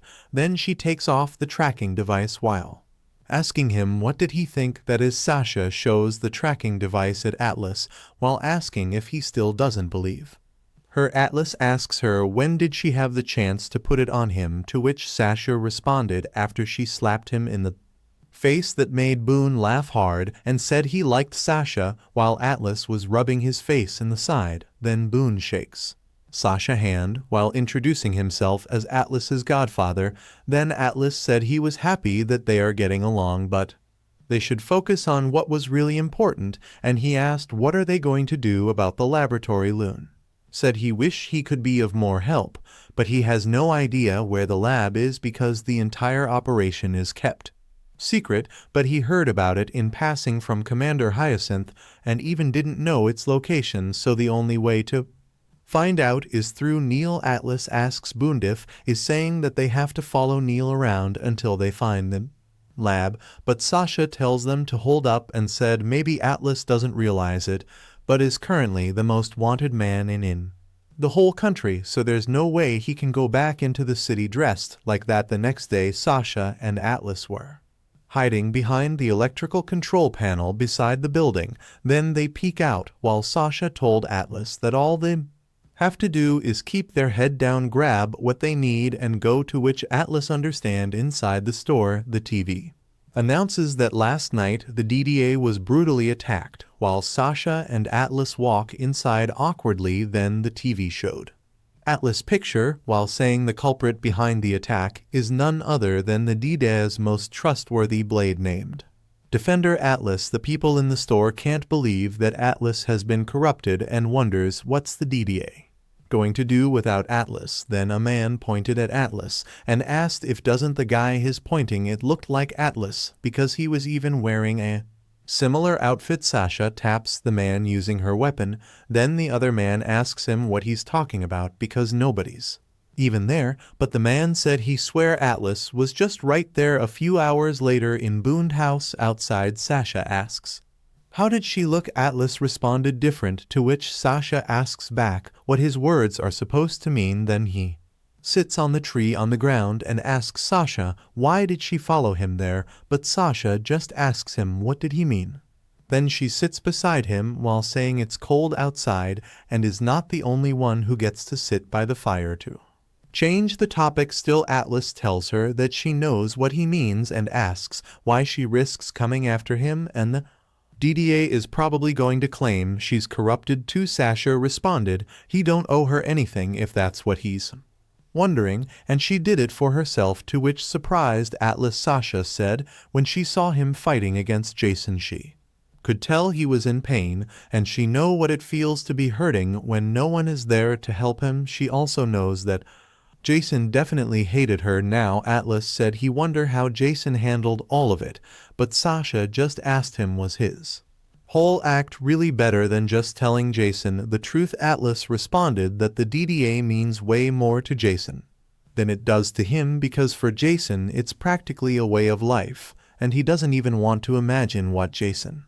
would do if he found out the demons he's been killing are actually innocent people. Atlas also said he couldn't do That to Jason, but now he has put the burden on her instead, but Sasha responded that she told him already not to worry about it because she has his own reason for joining the DDA, but she never pretended that she was some kind of hero. Then she said she's the one who should be worried about him because no one has killed more demons than him.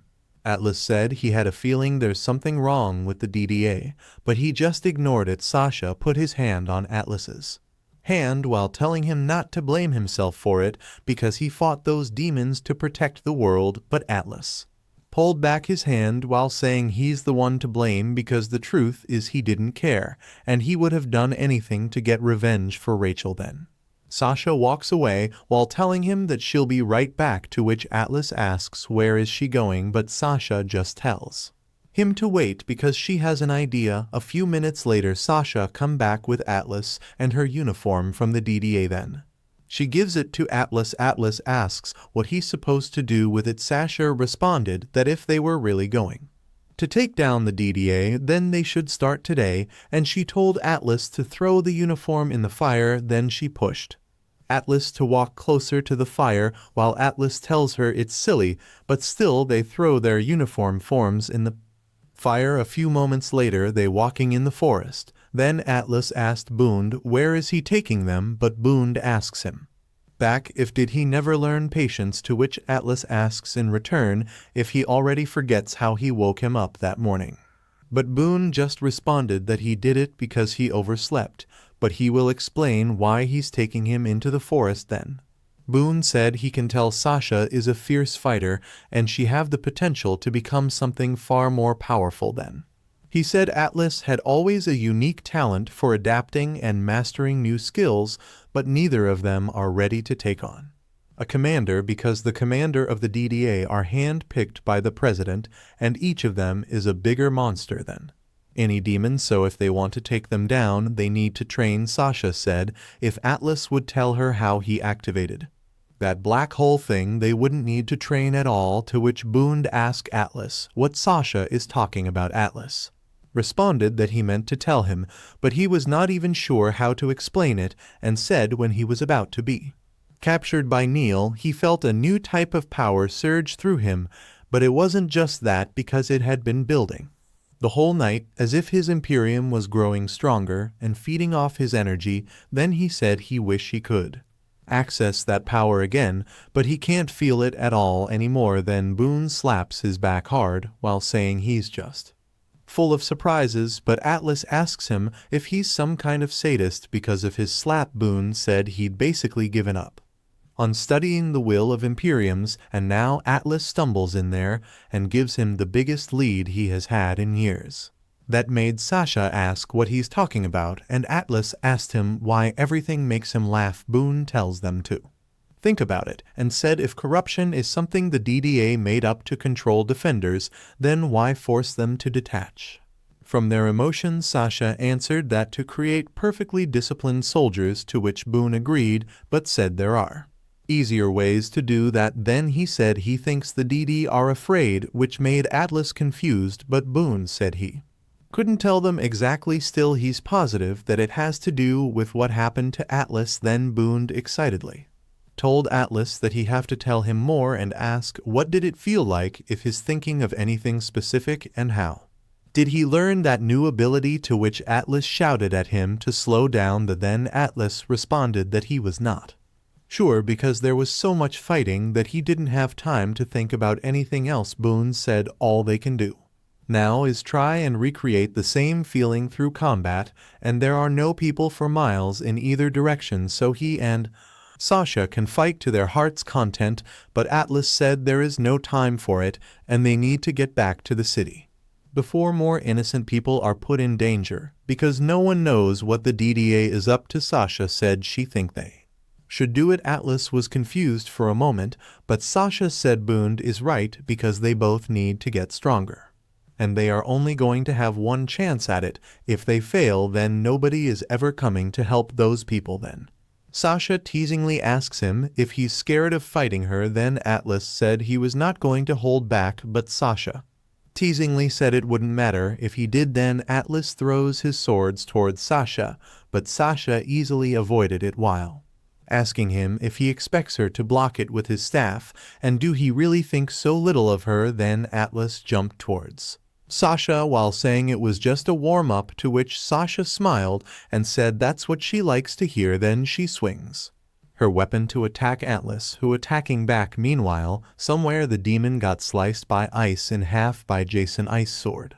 Then the other demon runs toward him while he thinks that killing demons is justice. One of the demons asks him if he's really so afraid that he can't see the truth. Then he squeezed the demon using his ice while angrily saying he knows the truth, but the other demon laughed, which made him confused. Then the demon asks him if that is his way of handling things because he can't hide his fears from himself. Jason stabs the demon using his sharp ice while angrily saying he's not hiding from anything, but the demon just tells him that his father was a better man than him. Jason gets more angrier and gather his ice while telling the demon to shut up. Then he slowly made a spear using his ice, while Hyacinth behind him asked him what was wrong and tells him to calm down, but when he fully succeeded in making a big spear, he throws it and it hit something that made a big explosion. Then he kneeled down in front of the building he destroyed while Hyacinth beside him asked him what have he done. The people who got hit by Jason attacks called for help, to which Jason snapped back at reality, then looked back to apologize and explained that he didn't know what was wrong with him, but Hyacinth didn't reply. The defender named Kiyoshi arrives and tells Jason that what's wrong with him is that he's weak because he couldn't stop Atlas, and now he's afraid of a bunch of normal demons. Then he asks what kind of defender can't even keep his emotion in check, but Jason just stands up silently and angrily tells Kiyoshi that he doesn't want to get on his nerves. Kiyoshi readied his weapon and responded that he was not worried about it. Jason attacked him using sharp ice while saying he was hoping Kiyoshi will answer like that. Yoshi's weapon drips blood and looks at Jason ice while telling him that he really has lost his mind. Then he jumps back to avoid the attack. He tells Jason that ice truly does suit him because it's rigid and inflexible. Then he gets the blood of the dead demons on the ground while saying blood is fluid, constantly changing and shifting, and he'll never know where it will strike. Then he swings his weapon toward Jason and he just blocks it using ice, but many drops of blood were coming toward him, to which made him shocked. Jason avoided but got sliced a little in the face. Suddenly Kiyoshi appeared on top of him ready to attack while saying the problem with emotion as they make him blind to what's really going on. Kiyoshi tells Jason that he thought he would have learned that lesson after what happened with his father, which made Jason angry. Kiyoshi swing his weapon to attack Jason. Fortunately, Jason avoided it and asked Jason if there was really nothing he wouldn't say to get under his skin. Then Jason used his ice to create a barrier while Kiyoshi telling him that his existence is an embarrassment to the DDA, and Kiyoshi asks him why he's hiding in his shell and if he can't even face him like a real warrior. Suddenly a big sharp ice come out of the shell and attacked Kiyoshi, which made a fog and blinded Hyacinth for a moment. Jason comes out holding a big sharp ice weapon while telling Kiyoshi that he wouldn't understand what it feels like to be betrayed by the people he trusts the most, and he only fights for himself, so the DDA doesn't need someone like him. Then they jump to face and attack each other, but before they can hit each other, Jason's feet got zipped by something and lift him up the same as Kiyoshi. Hyacinth tells them that they are both disgracing the DDA. Then he shouted to Kiyoshi that he have no right to start a fight with another defender, but Kiyoshi responded that if Jason's ego is gone fragile, he shouldn't be a defender at all. Hyacinth tells him to zip it and orders him to head back to headquarters immediately because he will discuss his action with Commander Neil. Then he releases Jason and tells him that the DDA isn't going to let the unnecessary destruction of the city collateral damage to pedestrians fighting against a defender, and he won't be able to protect him. Jason responded that he promised he'll make up for his mistakes because Sasha and Atlas just distract him and he just needs to clear his head, but Hyacinth said he really do empathize with him, but His hands are tied, then he stretches his hand to Jason and ordered Jason to hand over the Imperium because his authority is hereby revoked. Jason panicky responded that he can't do that, but Hyacinth responded that his being merciful and he was doing it for his own good. Jason hand over his Imperium while Hyacinth tells him that he's no longer a defender. A few hours later, Jason's uniform and Imperium were in the cabinet. Hyacinth look at them while thinking he's really useless because he promised Jason he would do his best to protect him, but he wonder if that was really going to be enough. Suddenly the president barges in shouting at Hyacinth and angrily asks what is he daydreaming is about. Hyacinth closed the cabinet while asking the president if there was something he want to discuss with him.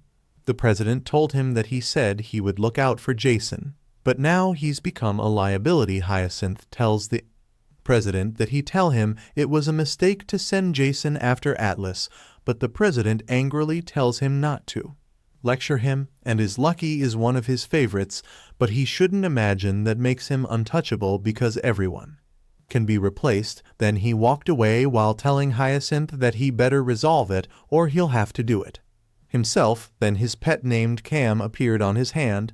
Then he asked it if it had any information for him. Cam responded to which Hyacinth pity while telling it that it did a good job. Meanwhile, Jason is lying in the room thinking about following orders, upholding the law, and fighting for justice, but he wonders how did he end up there. Then he remembers Atlas' words that he rather believe in the DDA than his own best friend, and if that is all his love is worth. Jason drinks alcohol while wondering what Atlas knows about love, and the DDA betrayed him, but Atlas is the one who betrayed him. Jason looks at the picture frame. Atlas knows about love, and the DDA betrayed him, but Atlas is the one who betrayed him. Jason looks at the picture frame while saying Atlas said best friend stays forever, but he's a liar. Flashback. Little Jason tells Atlas and Rachel that the whole ceremony is silly because they're going to middle school, and he doesn't know why everyone makes such a big deal out of it. Rachel tells him that he's always a downer, but he responded that he just sang because they'll probably never see any of those people again. Atlas tells him that he thinks they're going to stay together forever, but he responded just because they live near each other doesn't mean that. But before he can finish his words, Atlas said that's not why, but it's because they're best friends. Jason put the picture frame on the table while thinking that it's so much for forever. Then he shakes his head while convincing himself that people change and he just needs to accept it. Hyacinth knocks on his door and Jason opens it holding a beer and asks Hyacinth what he's doing there. Then he tried to explain, but Hyacinth tells him not to worry about it because he didn't come there on DDA business and he is just upset he started without him. While showing some alcohol, Jason led inside Hyacinth, but he said it was a little depressing in his room and asked why don't they take the party somewhere else. A few moments later, somewhere in the alley, Jason asks Hyacinth if he's sure it was the place, to which Hyacinth asks him if he's ever been wrong before. The eye slips into the hole asking what exists between the truth and the lie. Hyacinth answered perspective in the roll-up garage door slowly opened. Inside it was a bar with a few people, and on the counter the lady tells them that their tap is on. They had a full mug of beer and drink it at the same time. Then Hyacinth apologizes to Jason about how everything went down, but Jason said it's all his fault because he wasn't strong enough to stop Atlas and let his emotion get the better of him.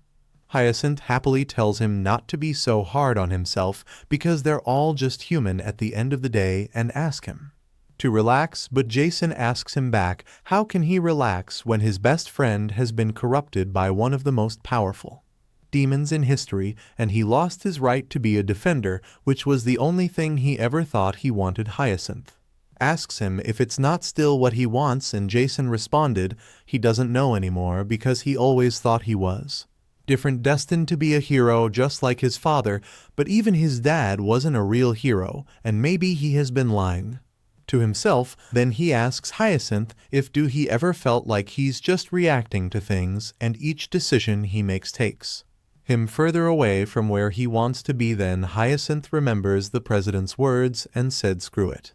because he thinks it's time they took control back for themselves.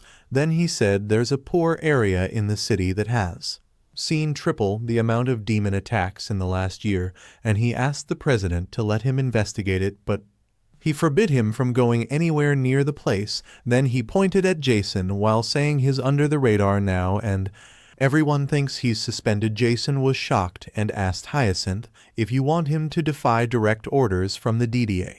But Hyacinth just asks him back if that isn't what a true hero would do, fight for justice, no matter what it costs.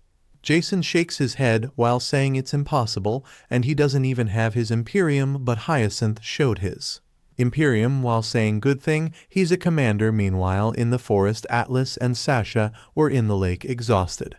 Then they fight again. Atlas jumps towards Sasha while telling her that she's a little slow and asks if she want to give up, but Sasha jumps toward Atlas to attack and responded that she could do it for days and his strikes have gotten pretty predictable. Then she asks him if his shore is not tired. When Atlas tried to respond, he slipped and landed on the lake face first, then he floats while saying maybe he's a little bit tired. Sasha said even the mighty Atlas needs a break sometimes, but she's going to count it one as her win, to which Atlas tells her to shut up and it doesn't count. Boone shout to ask them what they are doing because there is no time to be sitting on their butts, but Atlas tells him to give them a break because they have been practicing for 3 days. Boone said they still have no idea what the DDA is planning or how people are turning into demons, and the DDA is certainly searching for them as they speak. Then he asks what would they do if an entire battalion attacked them. Atlas responded that he know what was at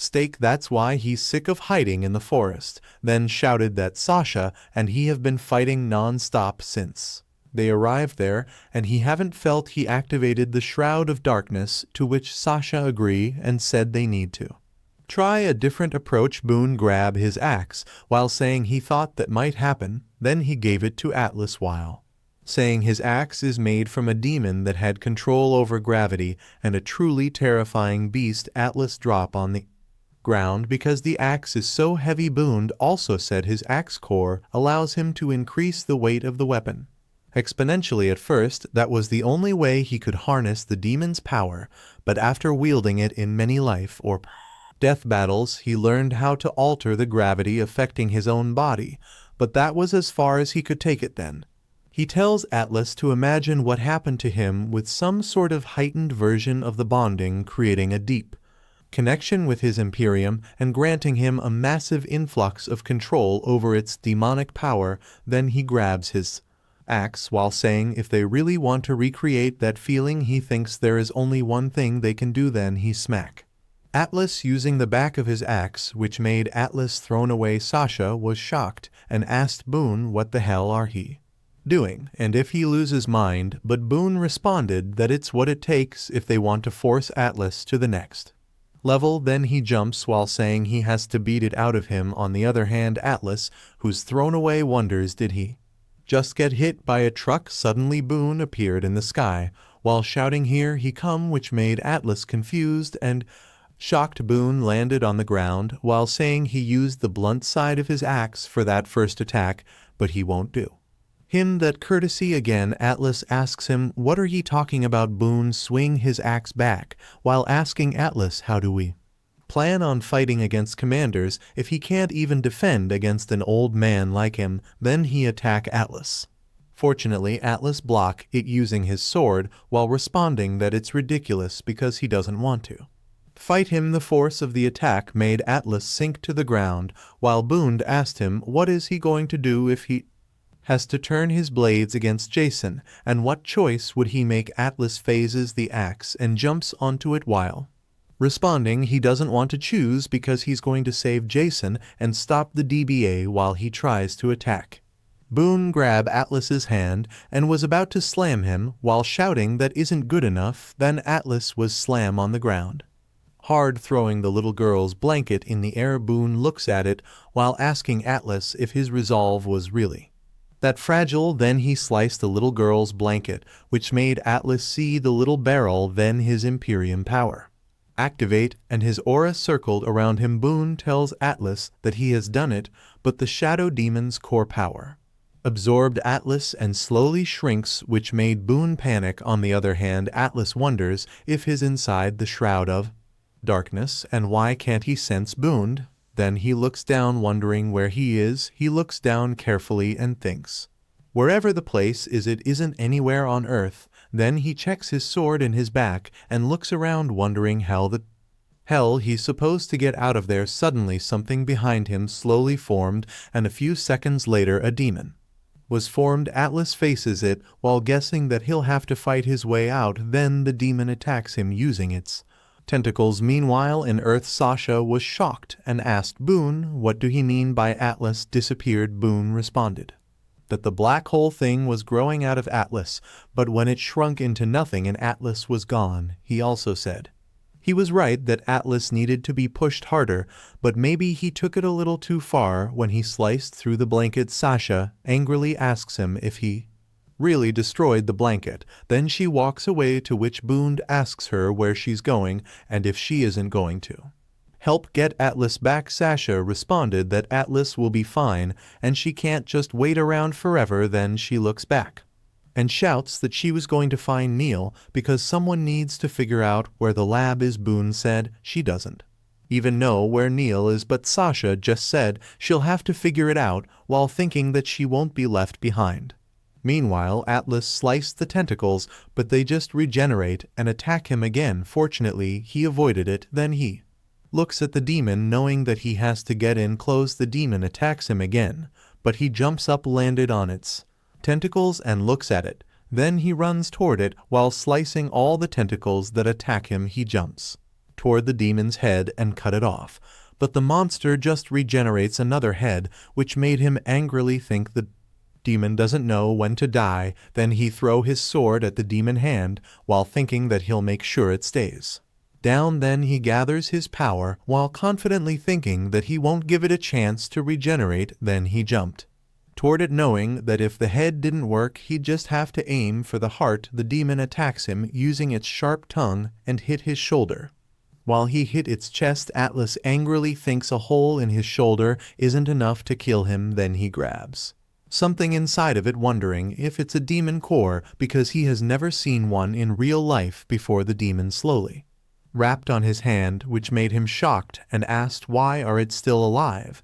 Then it slowly creeps on his face. A few moments later he wonder what happened to him and if did he die. Then he saw himself fighting against the demon. The frog demon attacked him and he avoided it, but its attack hit the building. The kid was holding on to the building, calling for help, and the kid's mother, who's on the ground crying, begging to help his son. Atlas tells his past self to move and save the kid, but he just stands still looking at the kid and turned back to look at the running frog demon. Then he walks out, letting the kid fall out of the building. Atlas thinks is the coward. He's the one who is a fake hero because all he ever cared about was revenge, and it is what he deserves.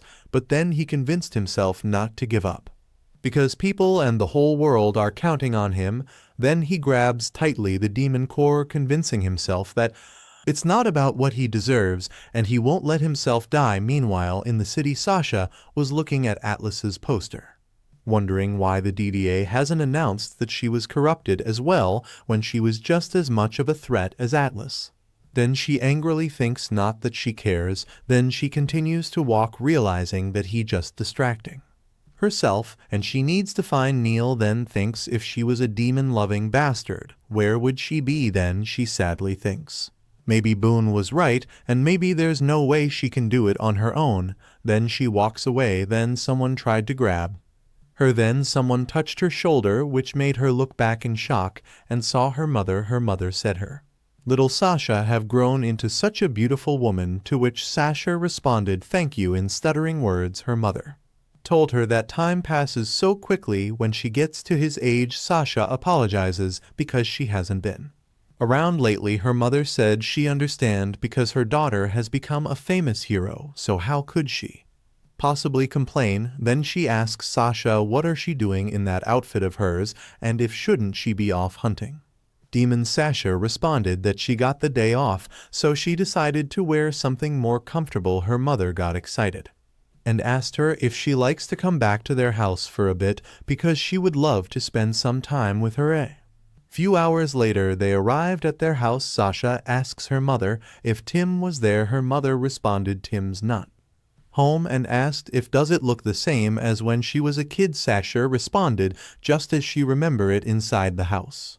Sasha asks her mother how have she been and if she's able to find a job. Then she said she would be happy to send some money if she needed because the DDA gave her more than she know what to do with and she doesn't have the time to spend it even if she did. Her mother responded the money has been in a little tight lately, but she doesn't have to worry about her. Sasha said if her dad was still around, he would never let her live like this. Her mother sadly responded that she loved her father, and she still does, but Tim was there for her when she needed him, so she doesn't understand how hard it is to be on her own. Sasha gets angry and asks her mother how could she say that because she had been alone her whole life and Tim only made it worse because he doesn't care about them since the day her mother brought Tim into their house. All he ever cared about was himself. He abused her mother, and yet her mother always defended him even though she heard them fighting every night. Her mother never stood up to Tim,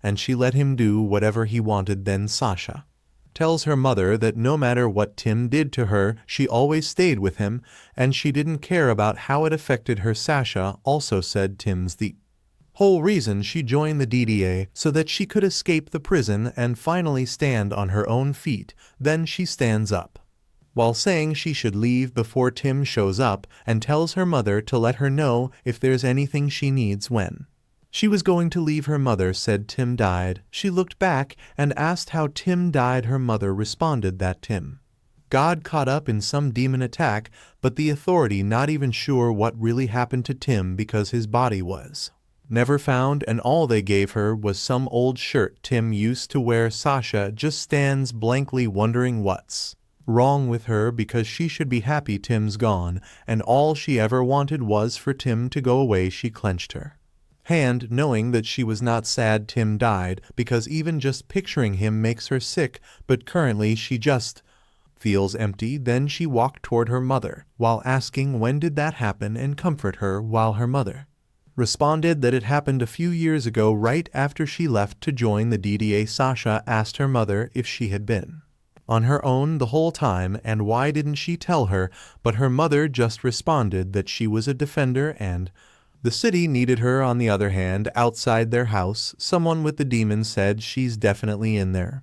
Then it orders the demon to blow the house up. Then Hina shouted for Sasha to come out. Sasha heard it and saw them light outside their house and run toward her mother. Then their house explode, which made Hina jump with happiness. Well, guys, that's the end of the video. If you like this video, comment part 2 in the comment section. I'll also subscribe to the channel, hit the bell, and like the video. Thank you for watching and see you next time again.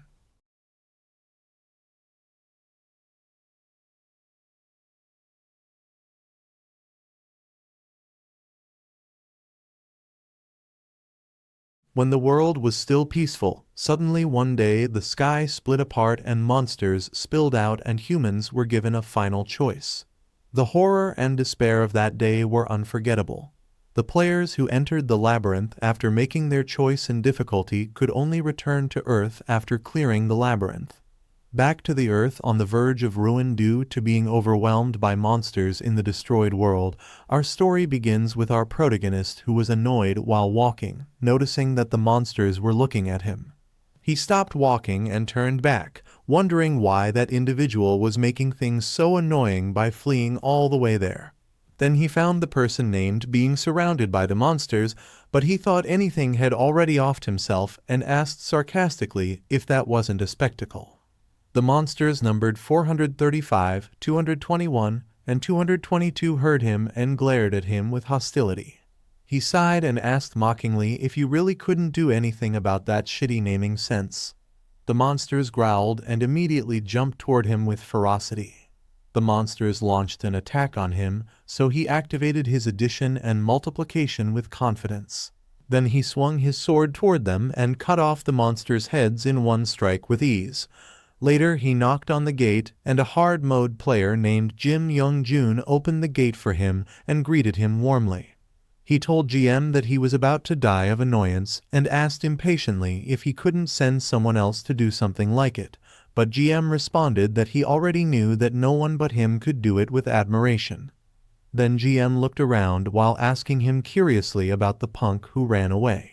He replied that Anyang was dead and his body was already eaten up by monsters, making GM shocked because Anyang was a hard mode player.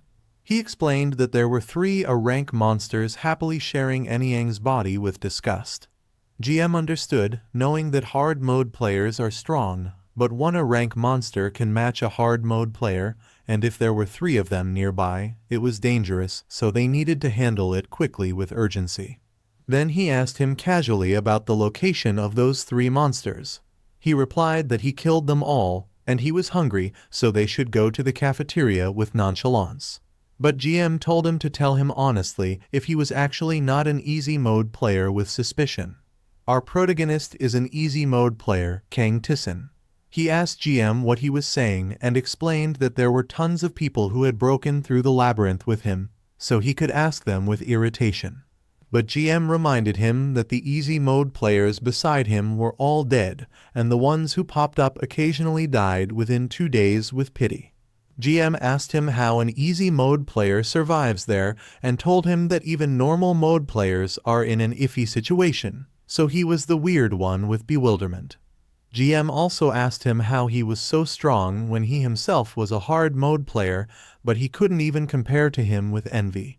He was silent for a moment and replied that it was because they cleared it too haphazardly, making GM laugh, and told him that there he goes again with his excuses with amusement. In the cafeteria he was pissed when he saw that their food was potatoes again and asked irritably if they couldn't distribute something other than sweet potatoes or corn. GM replied apologetically that they couldn't do anything about potatoes being the most cost-efficient, and even with simple cultivation there was a limit to how much they could distribute. Then GM asked him curiously if he hadn't learned the simple cultivation skill, and he replied sarcastically by asking if an easy mode player like him would learn something like it. Then he explained proudly that no matter where they went there was food everywhere, to which GM agreed reluctantly. Suddenly outside the cafeteria a man shouted at his friend to stop joking around because there was no way it was true, and his friend tried to calm him down anxiously. Tissen guessed that another person who had cleared it was there, and this time around he was sure that the man would be apprehended after making a fuss and slowly giving an explanation. GM thought the man was a hard mode player and told him confidently that he may need to step up. Suddenly someone called his name and ordered him to come help quickly because it was chaos, making him angry. On the other hand, the man broke the wall and injured many people while shouting hysterically that everything should have ended after the last return. Then the man furiously asked if it was a hidden camera stunt and told everyone not to mess with him. He asked the man about Li Qian, and the frightened man replied that Qian was currently on a reconnaissance mission.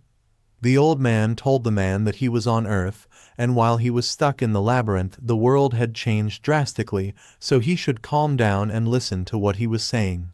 But the man punched the old man while telling him not to mess with him. Tissen, who was watching, noticed that the man was acting up, and GM told him to have fun while happily holding his potatoes. But he told GM that if his potato was gone when he got back he'd kill him, making GM's expression change immediately. Tissen told the man that unfortunately he was indeed on Earth and mankind was currently on the brink of extinction, but the man told him not to mess with him, making him ask the man if it was his catchphrase. The man shouted at him to stop lying and that there was no way he was on Earth. Then he furiously asked him if he knew how many players there were and how they couldn't stop a few mere monsters, making him realize that there the man goes again. Most players who returned to Earth from the labyrinth went crazy because they couldn't accept the reality of the situation. He knew that it happened quite often, and it was not something easy to accept, so there was only one method left. He told the man that he guessed he had to beat the shit out of him to get him to accept reality. Then he asked for his name and made a battle request. The man replied that his name was Li Chang-chun and asked who he was. He spoke his name, making Chang-chun remember that he was the bastard who spammed the community board despite being a mere easy mode player. And he told Tyson that he was laughable because he was an easy mode player but dared to face a hard mode player. Chang-chun teasingly asked him if he knew that the difference in strength between players of different difficulties was like heaven and hell, but he just told Chang to shut up and fight him. And if he won, he'd show him the real world that he wanted to see so badly while pointing at the sky, making Chang-chun angry. Chang-chun pulled his sword out while shouting at Tyson not to regret it and that he wouldn't care if he died after getting hit. Then Chang-chun activated his augmentation, focus, and power strike. The people saw it and realized that Chang-chun was strong. He jumped and furiously swung his sword at Tyson, but Tyson didn't move, to which Chang-chun hit him and caused an explosion. Suddenly, the system announced that Kang Tyson had completed the nullification of the first strike, and he received 0 damage from Chang-chun's attack, making him surprised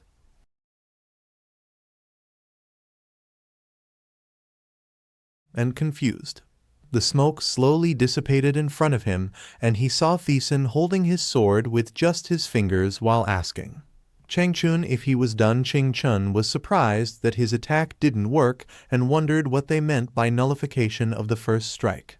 Because he had never heard of something like it, he pulled the sword and launched a punch while asking Chang if it was his turn. Then he punched him in the stomach, but Chang-chun activated his sturdy skill which have Thiessen's attack. The system showed that Li Chang-chun received 49 damage. Chang-chun pulled back his sword arrogantly, thinking that it was just a mere 49 damage, and he was right because Thiessen couldn't close the overwhelming stat difference between easy mode and hard mode. Thiessen asked him to confirm if his health was over 10,000. Then he activated his addition skill, which doubled his attack, multiplication skill, which squared his attack, and ultimate judgment skill, which made him ignore his opponent's defense skills and defense. Chang-chun shouted asking him to wait, but Thiessen told him to take his strike. Then he punched him in the back of his head lightly. Then he was slammed hard on the ground because of Thiessen's attack, and the system showed that he received 9,604 damage. Thiessen asked him if he finally understood that he was actually on Earth. Chang slowly tried to stand up while telling him to stop messing with him and cried asking why the world was like that. And if things were going to become like that, it would have been better if he didn't clear the labyrinth. But Thiessen replied asking what else they could do and told Chang that they had to try and save their current world. After that, GM called him and praised him for his good work. He asked him if he saw it, and GM replied, "Of course, because I had to see you fight." GM also told him that he was incredible because he took down a hard mode player with one blow. He caught his potato while asking GM what was so special about beating a weakling like that, but GM told him that Chang-chun was not weak and he was just too strong. He bit his potato irritably, saying that it was cold now, and that was the reason why he didn't want to step in, but GM just asked him about how he got his multiplication skill because he couldn't believe those kinds of skills existed, and he asked him what sort of cheat-like skill nullified the first attack. He also reminded him that there were skills that only he had, so he was wondering how he got them. Thiessen simply replied that he got them through hard work. Suddenly, they heard a loud cheer from people, making GM wonder if another player had arrived, and he thought that there were so many of them arriving today, but Thiessen told him that it didn't look like it, and it looked like Li Qian came back later. He went inside the house and looked around while thinking that worrying about decorations, even while humanity was becoming extinct, that kind of stuff still really bugs him. Even as monsters littered the outside, there was one person who could bring a giant picture like that without a single scratch, the lone human who cleared solo mode, making him wonder just why a woman like her was the strongest person in the world. Li Tian, she replied that being fixated on something was vital in a situation like theirs, and asked him why he didn't try getting a hobby like she did, but he responded that she should tell him about When they actually had time to talk about it and asked her why she called him there, she replied that she heard he taught a lesson to that hard mode brat, and no matter how many times she heard of an easy mode player schooling a hard mode player, it was still weird.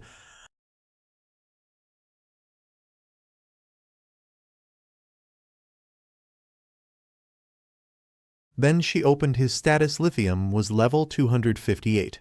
Hit points were 45 810, mana points were 70 20, strength was 10 152, intelligence was 9 899, agility was 13 254, attack was plus 15 421, defense was plus 18 456, and she was currently scared. He asked her what she was bragging about, but she just replied that she was just checking something and ordered him to show her his status window too. Still, he told her that she was bragging and asked what she had against easy mode players.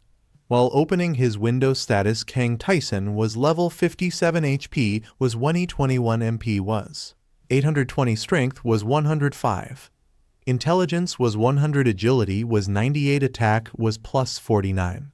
Defense was plus 58, and he was currently in peak condition. She saw it and said that it was disgustingly weak, but she expected it. Making Tezen asked her if she was picking a fight. She replied that she already told him that she was just checking, and still those stats were pretty good for an easy mode player. The labyrinth is divided into 4 difficulties. As soon as a player clears a labyrinth, all of their growth is halted, leading to a stark difference in strength between difficulties. A hard mode player's stats are easily 10 times greater than Tezen's, but none of them could even endure one blow from him. She ordered him to stay still for a moment, then she activated her augmentation, which added half of the base attack to the current attack. She also activates her addition, which doubles her attack, and her perfect aim, which made the next attack guaranteed to hit. Then she launches at Thiessen. She knows that the reason behind the skills Thiessen wielded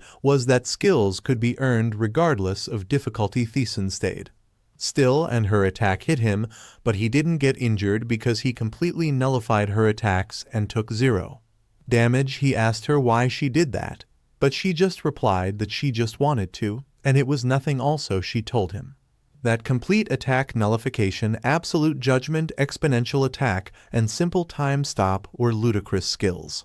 Then she asked him if he had 200 skills, and he replied that he had around 230. She asked him to confirm if he said that they were skills he obtained while playing strategically through the tower, and told him that they should have explored it properly like he did, and they should have tried to become as strong as they could have instead of focusing solely on clearing the labyrinth. But he replied that all of that was in the past. Now she sat down while telling him that it wasn't necessarily the case. Then she changed the topic by praising him, saying that he was incredible and they might have been able to win if he played solo mode, but he just looked at her quietly. Tio knew that Tezen's skills were strong, but most of them used stats as their base, so if only he were a hard mode player, or even a normal mode player, he could use his full skills. Currently, Tezen couldn't use even half of his skills. Thiessen told her that they should stop talking about it and that she should get to the point. Then he asked her to confirm if she came back from patrol. She replied yes, and told him that the next wave would soon begin, making him stunned and remember the past wave. He smiled and replied that they were screwed, knowing that during a wave monsters attacked en masse, and each time one occurred, many people died and their territory shrank. Humanity lost soul during the first wave. Half of the hard mode players lost their lives during the second wave. They could only protect a small city during the third wave, and now the fourth wave was about to arrive. He asked her how many monsters would come, and she replied that there would be 2 S-rank monsters, several dozen of ranks, several hundred B-ranks monsters, and an apostle. He held his head, wordly remembering that 2's ranks, which even Chun had trouble beating, and they were short on hard mode players who could handle a rank monsters, not to mention an apostle which was stronger than his rank monster. But Tian told him that they must at least try to fight the two's rank monsters. He asked her if she was telling him to die, but she explained that she needed to fight the apostle and reminded him that he was the only one there who could challenge the S-Rex. He walked to the door while telling her that she was such a pain, making her ask him if he was going off to tell the others. He replied that they should at least be given the chance to prepare themselves emotionally, and sarcastically asked her if she wanted them to die. Knowing nothing, she replied that it was maybe the happier option, but he told her that he didn't think so. Then he left the room, leaving Sean alone, telling him that he was strong and that if it was him he could lead them to victory, but she sadly whispered that she was a coward while holding a stone in her hand. Later, Thiessen told everyone the news, making the people cry, even though they knew that day would come. He asked Jim how he was doing, and GM replied that he had accepted it. All things considered, they had managed to last pretty long against an impossible situation, so living that long he'd call it a blessing. But Thiessen told Jim that it wasn't a blessing, and he was going to die. He looked down and saw Chang Chun in shock with the other crying people, which made him think that Chang Chun was a poor guy. GM agreed and thought that Chang Chun must have gone through so much suffering to clear the labyrinth, only to be told that he had to wait for death on the same day that he got to see the real world again. Then GM asked Thiessen how he felt while looking at the opening portal in the cloud. Thiessen replied that, to be honest, he thought GM had to be the angriest one there, and humanity probably wouldn't have died off if they did half of what GM did. GM told him that he was so pissed off that it was killing him, and asked him if he was happy now. A portal appeared on the ground, and the monsters came out of it. The monsters growled while running toward their base. GM, who saw it, said that it was nuts, and teasingly asked Thiessen what he said he was going to have to fight. Thiessen replied that he was going to fight two's ranks. Then he prepares to jump, while GM told him that they should see each other in the afterlife, and that he was probably the one going there first, so GM asked him if he could wait for him, to which Thiessen replied sure. He activated his large leap and jumped into the air, leaving GM alone. He flew higher and turned around to stop while activating his complete surveillance. The system appeared in front of him, showing where the monsters were when he found their locations. He got down on the ground in the center of the monsters,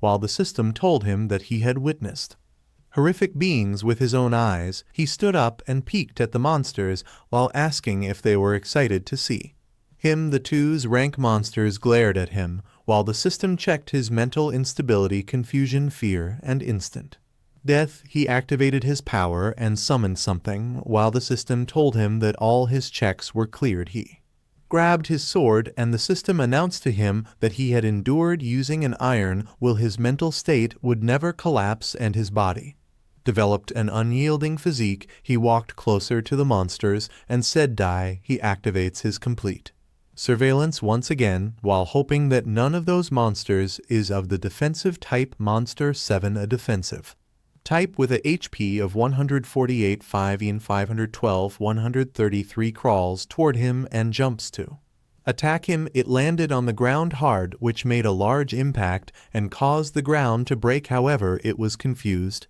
when it saw Thiessen avoid its attack using his acceleration, and realized that it would take forever to kill it because it has 148 million health. Then he looks at the other monsters and sees that one of them is named Monster 5, a long-ranged attacking type with 1 in 255, 212 HP, making him think that it is doable. It attacks him, but he knows that he doesn't have an answer for either of the monsters. Monster 5 uses its tentacles to attack him, but he avoids it and cuts off its tentacles multiple times. His attack damage is 42, 38, and 32 to Monster 5, making him notice that his damage is reduced when attacking the tentacles, so he realizes he needs to aim for the head. He jumps to attack its head, but before he can get closer, it releases a powerful attack. Fortunately, he completely nullifies the first attack, taking no damage. He gets down, realizing that the attack shoots in whatever direction the tent vehicles are aiming with no delay. It's almost impossible to dodge after seeing it, which means all he can do is predict its trajectory. He knows it's possible to dodge if he decides to do so, and the slower he understands it, the more he is at a disadvantage. He activates his acceleration and flies toward Monster 5. Knowing he can't drag it out, he stabs its head and damages it by 48. He tries to stab it more in the head, but it releases a powerful attack back at him. Fortunately, he completely nullifies the second attack and takes no damage. Monster 5 is surprised that he disappeared. He looks up and sees him aiming for its head once again, but Monster 7 jumps to defend Monster 5. He realizes that Monster 7 is protecting the other monster and the defensive type. Monster protects the long-range attacker when it's in danger. That's probably why they were put together at the start, but he gets them. He jumps toward Monster 7 and forcibly initiates a battle. A shield circle appears around Monster 7, surprising Monster 5. It tries to attack the shield, but it doesn't break. He faces Monster 7 while the system reminds him that for 1 minute only Monster 7 can damage him. He activates his additional skill, knowing it would be easy if Tian were there since she has legendary gear and stats from clearing solo mode. Then he activates his multiplication and absolute judgment skills, knowing that the defensive type can't damage Tio, so she would take care of the long-range attacker first, then slowly kill the defensive one, but he can't do it, and he thinks it doesn't matter if the monster is a defensive or offensive type, because with those stats one blow will finish him off. He realizes that 9604 attacks are still not enough, so he activates the rest of the designated skills, which cannot be activated again for a month, and he resets multiplication. Then he activates multiplication again and shouts that he should get rid of the monsters with a shitty amount of health. First Monster 7 attacks him,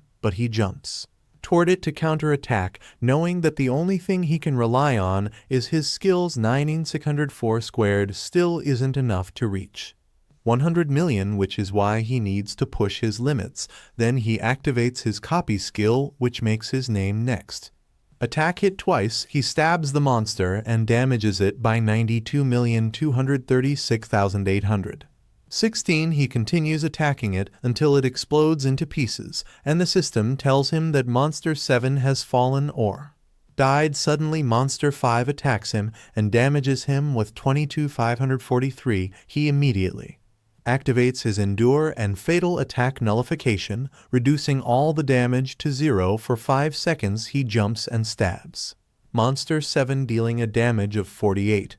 He knows that all of his attack nullifications have been used, and he only has one endurance skill left from now on. It's a simple fight of dodging attacks and repeating, but the problem is that his MP is only 21 out of 820. He realizes that he has no more skills left, and he needs to shave down 12 million HP with nothing but regular attacks. He needs to hit Monster 5 25,000 times, making him tiredly say that he's going to lose it. Days and nights pass, but he continues to fight the monster with just regular attacks. He keeps attacking it until its HP decreases is the 600,000, 500,000. 300,000 and 100,000. He is tired and exhausted, but still he manages to attack it until he reaches a state of complete concentration. His body and mind become one, and a miraculous power is imprinted into his soul. He has obtained the soul skill and more, but he just tells the system to shut it. Monster 5 is down on the ground, fully injured, and when he stabs it, he manages to damage it by 48.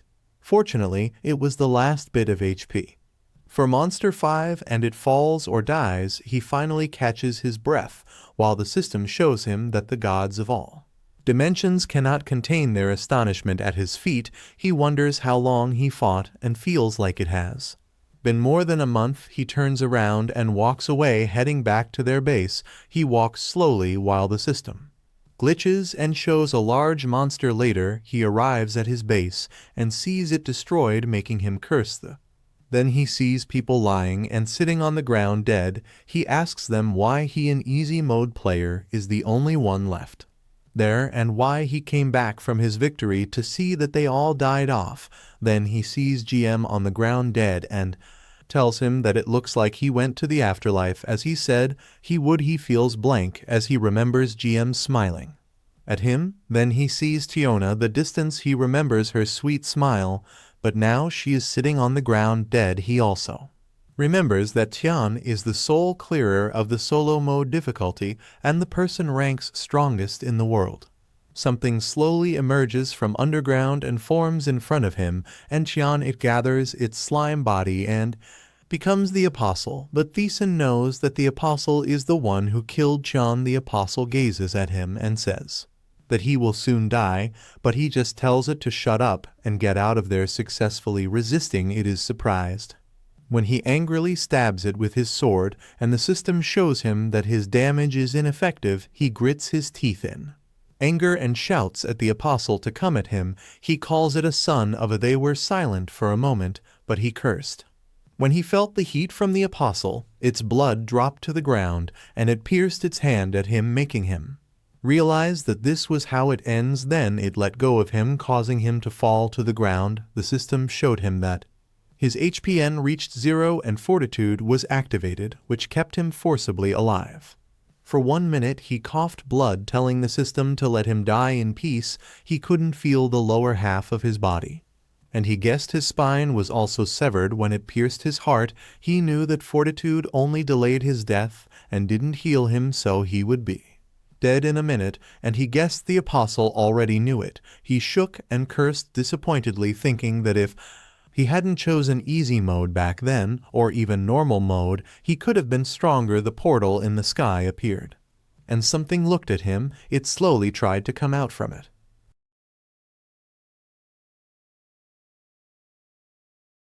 He started to become angry and called his subordinates a useless. He told them that they couldn't even build up their own strength properly because they were too busy trying to clear the labyrinth. Furiously, he asked them how the hell they were so weak. Even after choosing normal or hard mode, he thought that if only they did half the work they could have survived.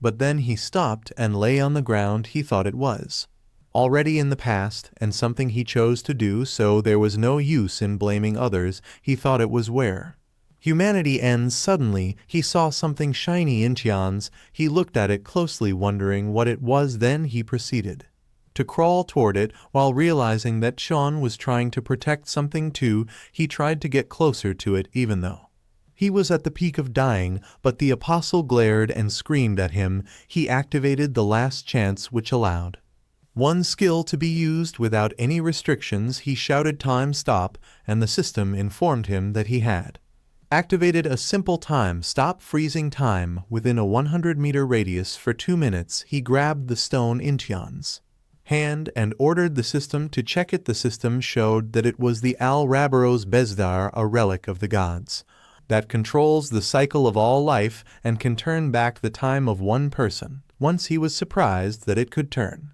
back time and wondered why Li Qian had it. Suddenly, he heard the monster break out of the portal in the sky and come out of it, but he told the creature that they would see each other next time. It flew toward him to eat him, but he activated the Al-Rabaros Bestar in time. He saw his younger self, hearing that he was a useless piece of, and asked him why he was born when he was little. His parents used him to relieve stress, and he will leave their words after getting beaten down like that. He thought he had no worth. That weakness led him to choose an easy mode, but he thought it was not the case anymore because he knew his own worth and talent. Now suddenly he woke up and was surprised to see garbage and a dirty room in front of him. He sat up and checked his phone when he saw that it was 1:02 p.m. on December 31st, 2019.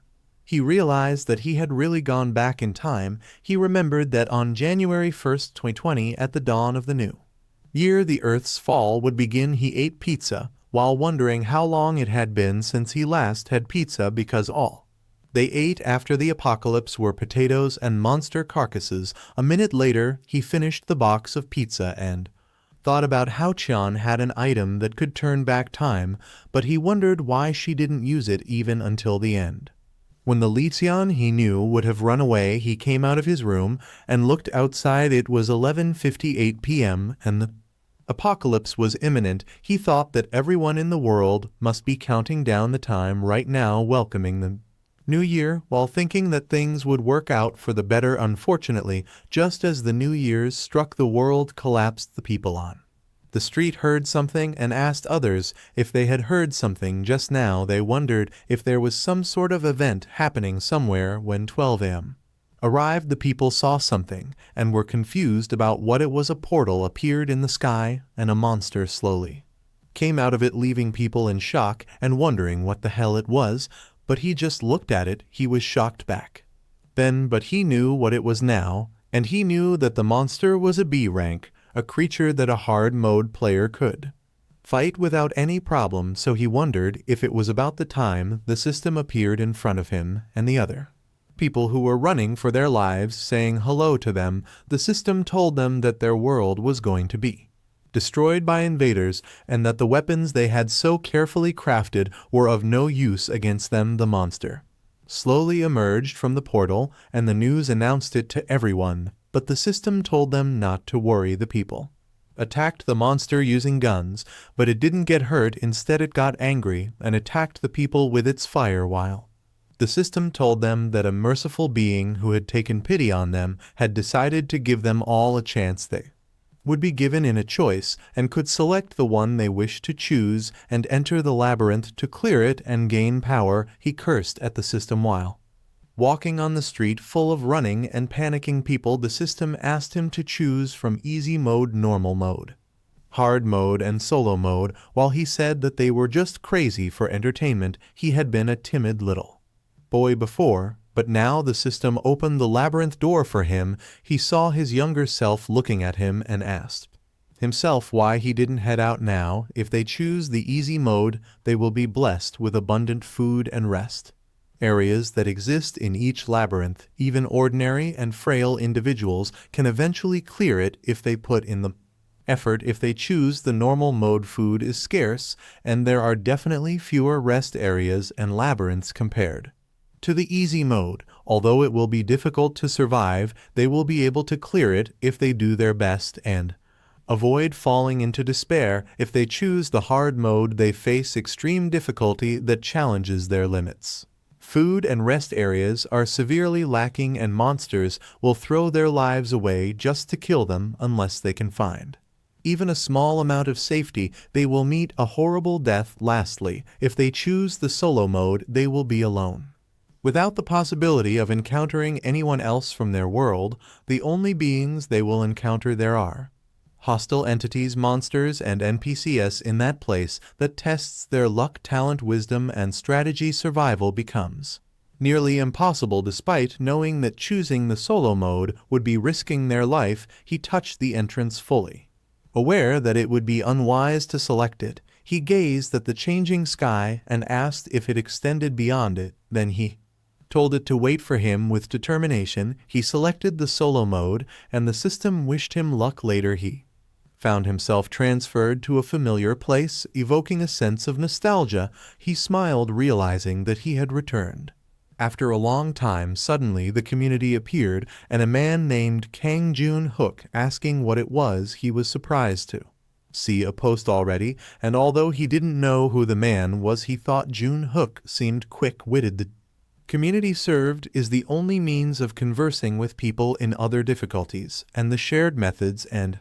strategies provided immense help. He replied, wishing Jun-hook good luck. He knew that he could effectively utilize the community later, so there was no point in using it. Now he needed to check something right away. He recalled Tian asking him about the NPCs in the easy mode. He replied that the NPCs simply repeated their set answers like typical NPCs. He asked Tiona for experience was any different. She replied that the NPCs in the solo mode acted with intelligence, able to move freely as if they were real people. Then he noticed a man sleeping by the side of the gate. He believed the man was the gatekeeper NPC who guarded the labyrinth entrance. He remembered that in the easy mode the gatekeeper was just irregular-looking white-haired old man. The man woke up and expressed surprise that he was already there, as he had expected it to take at least a month. Observing the man standing up, he realized that the man was stronger than Chon, making him wonder if he truly was the gatekeeper. The man congratulated him and introduced himself as Brockman, the guardian who protected that place, and also his guy. He asked Brockman if his name meant Broken Man, to which Brockman replied that the one who failed their attack attempt became the gatekeeper. He asked if it wasn't kind of cool. Brockman explained that he assumed Thiessen had heard the gist of it outside their world was facing destruction by invaders, and this opportunity was granted by a magnanimous transcendent being. It was needlessly merciful, since being annihilated would have led to more happiness. Thiessen noticed that Brockman spoke as if he had already experienced it. Chon's statement about the NPCs in solo mode being actual living beings from destroyed worlds seemed to be true. He looked at Brockman calmly, making Brockman wonder why he was so composed. Brockman thought that if Thiessen came from a peaceful world, he should be freaking out right about now. Brockman even contemplated beating Thiessen up, but refrained. He explained something to Thiessen, but there was no response from him. Brockman then explained that their current location was the labyrinth, sometimes referred to as the tower, but Thiessen was free to call it whatever he wanted. He elaborated that there were a total of 100 floors with significant changes occurring every 10 floors. Naturally, the challenges became more difficult the deeper one ventured. Thiessen would have to manage his own food and water while inside the labyrinth and find the necessary information on his own. Thiessen asked if that was all, to which Brockman replied by asking if you wanted an explanation of each floor starting from the first one. Brockman also mentioned a person inside who would sell him items, suggesting that he should meet them. Thiessen recollected Chon complaining about how annoying the gatekeeper was, expressing a desire to beat him up if she had the chance. He also remembered her nearly dying even before entering the labyrinth. A response to Chon's statement, he stated that he understood, recognizing that he should keep quiet. Brockman gestured with his finger, casting something, and informed Thiessen that he would at least teach him the basics. Brockman conjured a small sword covered with cloth, which surprisingly grew in size when lifted. Brockman smiled, swinging it at Thiessen, who calmly observed just before it struck him. Brockman halted the swing and withdrew, smiling. He instructed Thiessen to take the sword. Thiessen grasped the sword, and the system explained that the cloth was worn leather armor, providing a defense bonus of 1 capable of blocking minor scratches. The sword was identified as a rusted sword, offering an attack bonus of 1. It appeared fragile and likely to break soon. He remarked to Brockman that it seemed to be made of copper. Angering him, Brockman asked if he disliked it, to which Thiessen quickly replied no. Brockman pondered for a moment before Thiessen inquired about his thoughts. Brockman dismissed it as nothing and tossed something at Thiessen, instructing him to take it as well. It was a worn wrist protector, providing a defense bonus of 1 despite its long-term use, causing it to lose value. It seemed capable of withstanding at least a beast's bite. Thiessen examined it, realizing that Chon hadn't mentioned receiving a protector like that. Brockman explained that Thiessen would receive a few skills and other items, but he could check them himself. He ordered Thiessen to proceed into the labyrinth. Thiessen replied, expressing his understanding and gratitude toward Brockman before entering the labyrinth. As Brockman wished him good luck, Brockman observed that Thiessen was smiling as if eagerly anticipating entering the labyrinth. As the gatekeeper, he had encountered numerous labyrinth challengers hailed as geniuses, but none had managed to clear it. However, he believed Thiessen was different. It wasn't just about talent or skill. There seemed to be a deeper foundational power within Thiessen to survive. Brockman sat down once more, hoping that Thiessen would make it through. On the other hand, Thiessen halted his steps as the system appeared in front of him. The system explained that the labyrinth was created by a great magician long ago, and a rumor circulated that a wish would be granted to whoever could clear it. It warned him that it was a sealed world where terrifying beings lurked in silence and living creatures perished. Everything within the labyrinth existed to oppress him, but if he could endure the deep and dark trials, eternal glory awaited him. He emerged from the tunnel and reached the entrance of the labyrinth. Floor 1. The system informed him that beings vulnerable to stabs inhabited this floor and their powers were not particularly strong. He smiled and asked if he should begin. The system replied that the main quest was starting and the system explained to him, indicating that there were many secrets in hidden areas depending on the CIA secrets he found. Different rewards would be given when he cleared the floor. His mission was to defeat the boss of Floor 1 and proceed. The reward was a random stat-boosting potion, and the secret reward remained unknown. He remembered Tian asking him if he had a shopkeeper in easy mode. He affirmed and asked her in turn if there was a difficulty level without them. Tian simply questioned them about the shopkeeper. He responded that the shopkeeper was a straightforward merchant just at the level where he could purchase potions from him. Tian informed him that this was not the case in solo mode, where they sold a variety of items. This led him to question if she was boasting. She showed him a pure black bracelet, an incredibly potent item that reduced damage taken by 50%. He asked her if items like that were sold in the solo mode shop. Tian confirmed that there was much more, but she didn't have sufficient gold to buy them. If she could simply buy all the items in the shop, she would probably become stronger than him back. Then he had only half listened because it didn't concern him. But now he knew the situation had changed. He opened the door and met the Lost King, who was surprised at his early arrival. However, he simply gazed at the man calmly and greeted him, leading the man to comment on his apparent cleverness. The man asked for his name, to which he responded Tissen. He then questioned if the man was the shopkeeper. The man teasingly asked him what he would do if he were the shopkeeper. He looked around and mentioned to the man that there seemed to be nothing in the shop. The man called him a brat and claimed that if he wanted to display all his items, the entire floor wouldn't be enough, and he had no intention of showing his children to him. He realized that the man was a shopkeeper who didn't sell items. He questioned the man about his purpose. If he wasn't selling anything, the man glared at him angrily, asking him furiously if he thought the man was there by choice. The man shouted that he had lost his kingdom due to insanity and was languishing there for no reason. The man then calmed down and told him he didn't want to show his children to a brat who didn't know anything. Tizen understood. The man pointed to the room behind him, suggesting to tease him that if he could prove his worth, the story might change. Tizen was taken aback, but the man simply ordered him to go and return alive. Only then would he show him his children. Tizen deduced that the condition of purchase was survival and asked the man if that was all he needed to do. The man stared at him for a moment before labeling him as odd. Tizen then inquired whether he needed to clear the labyrinth for the man to reveal his goods.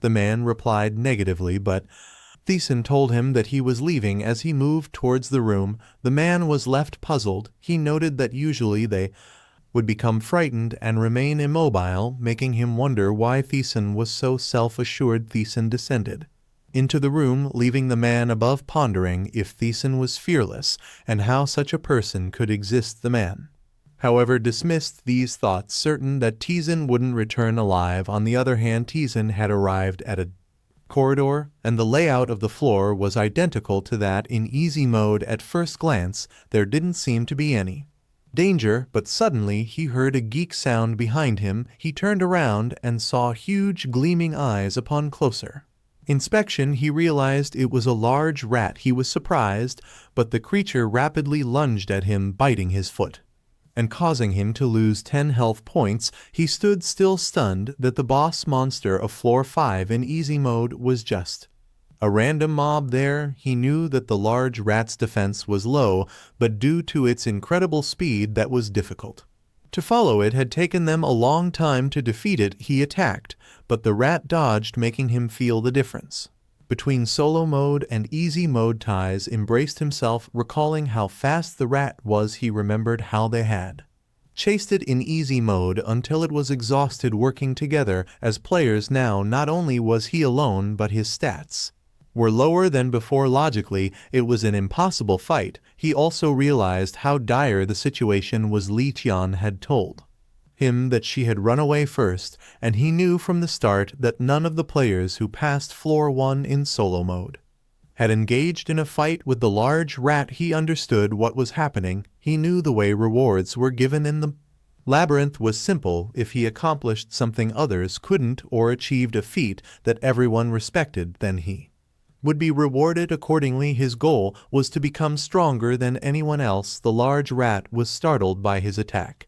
Still, it managed to evade him, leaping backward. While he attempted to predict its movement, he noted that it was shaking in fear, reminding him that it was a living, breathing creature, and its movements weren't instantaneous. The rat attacked, but he noticed it contracting its leg muscles and inflating its chest. He struck it as it jumped backward to dodge. The system informed him that the rat was intimidated by him, and its thinking ability was dulled. He surmised that with its small brain, the rat would have difficulty understanding what was happening since he was defending his ankles from its attacks. It would go for the next easiest target. Even its limited jumping ability, it would aim for his wrist. As the rat lunged towards him, attempting to bite his wrist, he lifted his arm, protected by a wrist guard from Brockman. He declared it was dead and stabbed it with his sword. The system notified him that the rat was immobilized and would take increased damage. He attacked continuously, inflicting 4, 5, and even more damage. He emerged from the room to find the man shocked to see him. He calmly told the man he had returned, offering the large rat's meat, which he could consume if needed. Previously in the community, Kang Jun Hulk, frustrated, asked whether the others shared his view that the shopkeeper was a newly difficult. He questioned why the shopkeeper always had to have the last word when selling his items. Li Tian responded that a shopkeeper should behave as such and expressed her bewilderment as to why he didn't. She fervently wished to stab him with her sword, but she refrained, knowing she would end up getting beaten, which incensed her further. In the meantime, the shopkeeper was shocked enough to drop his cigar when he saw that Tizen had survived. Thiessen laid the large rat meat on the table, asking the man if he wished him dead. The man responded with a no. He displayed the large rat meat, which was 96 quality, and the large rat's skin or leather boasting a 95 quality. It was the leather of the large rat and appeared to be quite warm. They inspected the items as Thiessen asked the man to confirm if he was also making purchases. Since it was a shop, he questioned how much he could get for those items, but the man was still stunned that he had managed to kill one. Thiessen asked the man why he was so surprised, reminding him that if he had killed one, then he had killed one. The man recognized the authenticity of the kill. It was of the highest quality, implying Thiessen had hunted it down flawlessly with minimal mess, and this was accomplished by a greenhorn who had just entered the labyrinth. The man told him that since he had met his requirements, he would open the shop up for him. Thiessen asked what the man sold, and the man replied that he sold everything. He simply told Thiessen to let him know what he wanted. Teasing inquired if the man had a tower shield, which led the man to ask if he was referring to one of those large ones. Thiessen responded affirmatively, specifying that he wanted one big enough to be held with 2 hands. The man questioned why he desired a shield of all things, and Thiessen explained he was considering crushing his opponents with it. Smiling, the man touched the wall and declared that Tizen had chosen the correct answer. He then opened a golden door, causing Tizen to gasp in surprise. The man pulled out a bulky tower shield from the golden door, asking Thiessen what he thought of it. It had an attack bonus of +1, a defensive +5. Was quite sturdy and looked like it could block many attacks. The man handed it over to him, and Thiessen knew that it was more than fine because he could find an item of that quality around floor 7 in easy mode. The man told him that its price was 500 gold. However, Thiessen only had 243 gold, so he needed twice that amount. He decided he would have to come back later. He turned around, calculating that around 7 large rats would fetch him enough to purchase the shield. The man asked where he was going, and he replied that he needed more gold. However, the man tossed the shield at him, telling him not to worry about it and that he would give it to him for free. Reaching into the golden door, the man informed him that he had around 250 gold and that there were things he could buy With that amount which were worth his money, he then told Tizan to hold on. Tizan was surprised to see a lot of items flying in front of him. He wondered what was happening, as this was completely different from what Li Qian had told him. He urged the man to slow down, asking why he was going to such lengths for him. However, the man responded by asking why Tizan was making a fuss when he was trying to be nice to him, and if he couldn't do him a favor. He advised Tizan to consider it a simple investment, leaving Tizan even more confused. Despite this, the man dismissed his questions, instructing him to pick, because those were the items he could currently afford, revealing that he didn't want to elaborate further. Looking around, Tizan noticed that most of the items were potions, some temporarily increasing his attack, others his speed, and so on. These items were essential for navigating the labyrinth, but he didn't need to use them at that moment. He was aware that acquiring potions in solo mode was challenging, and they were primarily used on the upper floors, not the lower ones, so he felt no need to buy them immediately. In fact, he considered the potions a trap in their own right. He knew he needed to buy more crucial items than potions at that moment. For example, the crude bow with an accuracy of plus 20%, even though it seemed somewhat hard to use, and the crude arrows with an attack of +1 that were indeed shaped like arrows. He recognized the need for a method to attack from a distance with a bow. An annoying situation could transform into a walk in the park. He brought out his gold, asking the man how much the large rat leather was worth. The man responded that given its level of quality, it was worth around 770 gold. Tizan declared that he would sell it and buy the bow and arrows. The man seemed fully satisfied and enthusiastically handed the bow and arrows over, leaving Tizan wondering what was truly happening. Moreover, he was certain something had changed. The man asked him to confirm if he understood that his health wouldn't recover in the labyrinth. Tizan confirmed that he did. The man then explained that there was something called the Spring of Life on the first floor where he could restore his health. He could use it an infinite number of times as long as he didn't leave the floor. The man offered to show him the location and mark it on his map. He also warned him about an erratic old man at the site, but he assured Tizan it wouldn't be a problem. Tizan recalled that Qian had also been told about the location of the Spring of Life. However, she had shared that the shopkeeper had insulted her while doing so, suggesting she hole up there and starve to death. Tizan couldn't help but wonder what had changed the shopkeeper's attitude. He pondered whether it was due to the difference in their tactics. He remembered that Li Qian had failed to kill the large rat and had run away. In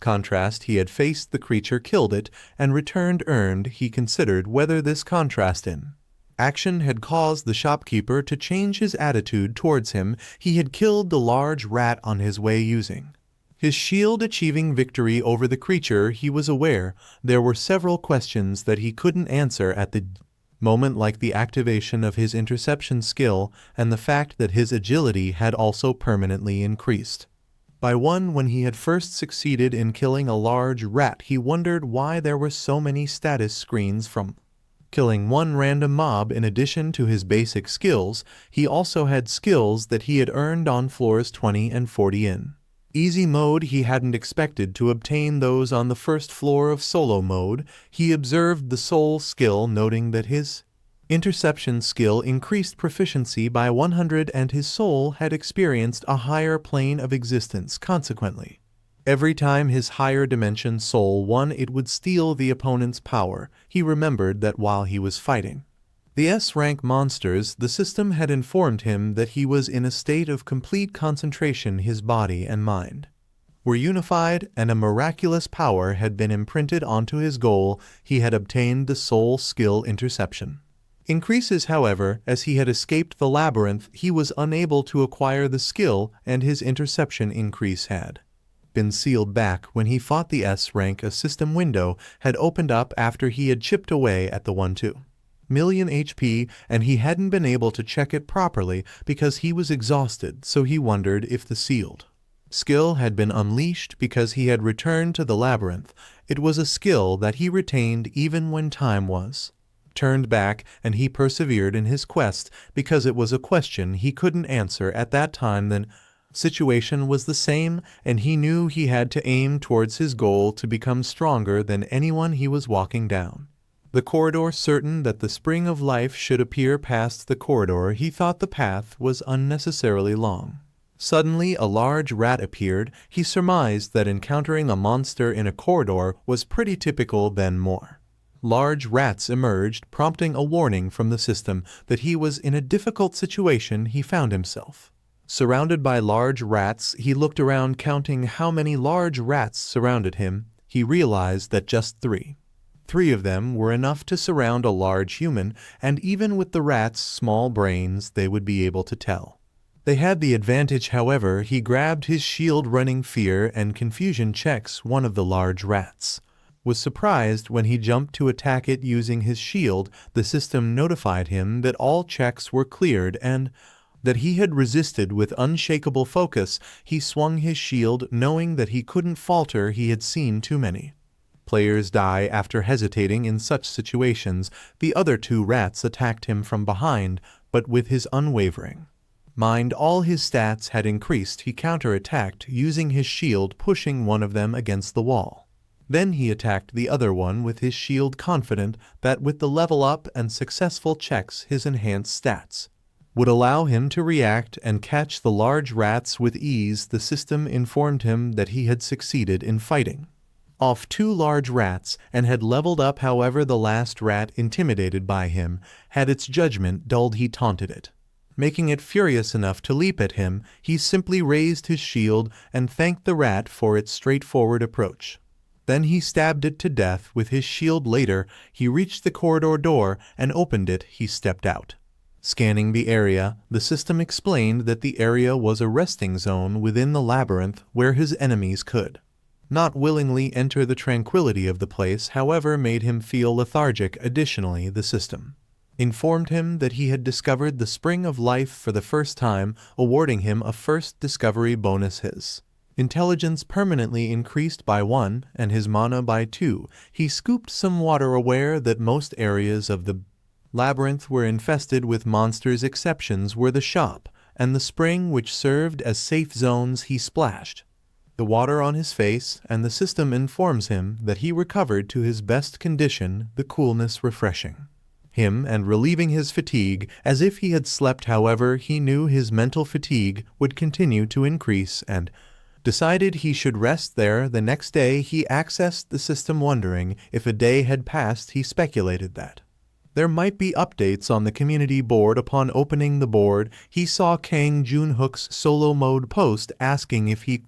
was supposed to enter the labyrinth. Neon, also in solo mode, replied, suggesting that due to the lack of response from others who had entered, it was probably best not to. Kang Dingjun in normal mode asked if anyone wanted to clear the first floor with him and if they knew what the first monster was. War players chimed in with questions and answers. As he had predicted, most of the messages were from solo players. People in other modes could meet and talk to each other, but solo players could only communicate through the community. He was pleasantly surprised to see a message from Li Qian, a solo player, asking for advice. The sight of the ever-confident strongest player Li Qian appearing confused that the stardom used him. However, he wondered if it might be a facade as he recalled the status window he had seen back then. Perhaps Qian had been a scared cat hiding her true self. Until the end, he revisited the messages, knowing that it had only been a day since the labyrinth had opened. Solo players would start entering once a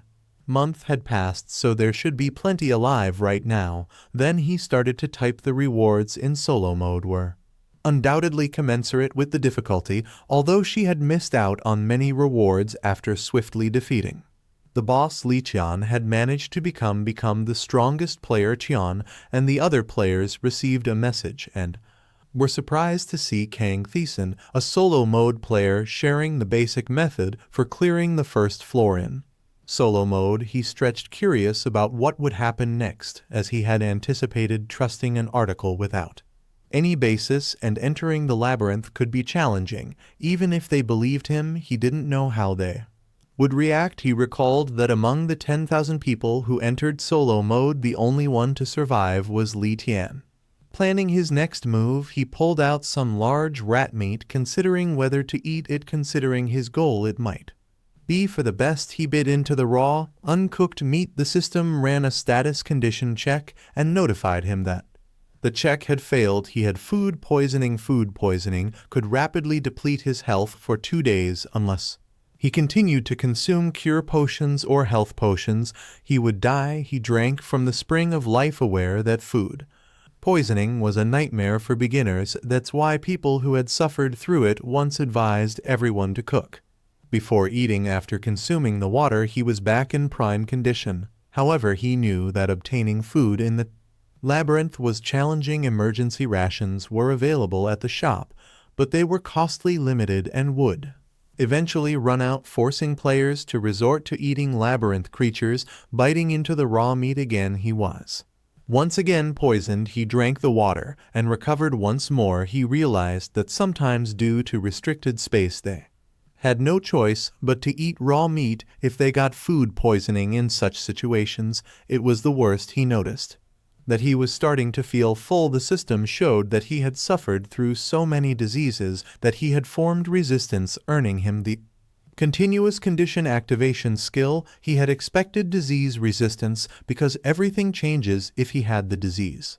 resistance skill. He raised his proficiency, realizing that even if it was used solely as a skill to become immune to food poisoning, it was useful, although it was a skill that could only be obtained after contracting various diseases. He wondered if he should obtain the next skill. Despite his dislike, he walked into the center of the water. He submerged his head underwater. The system informed him that he was currently unable to breathe. He was in pain, but knew that he needed to endure it. He had heard someone say that drowning was one of the most painful ways to die. The water on the surface bubbled from his breath. When he was on the brink of death, he immediately emerged from the water. As a result, he earned the conditional activation skill Unbreath. The system also informed him that he had felt the touch of death, leading him to earn the conditional activation skill Line of Death, catching his breath, hoping that it would work. Conditional activation skill Unbreath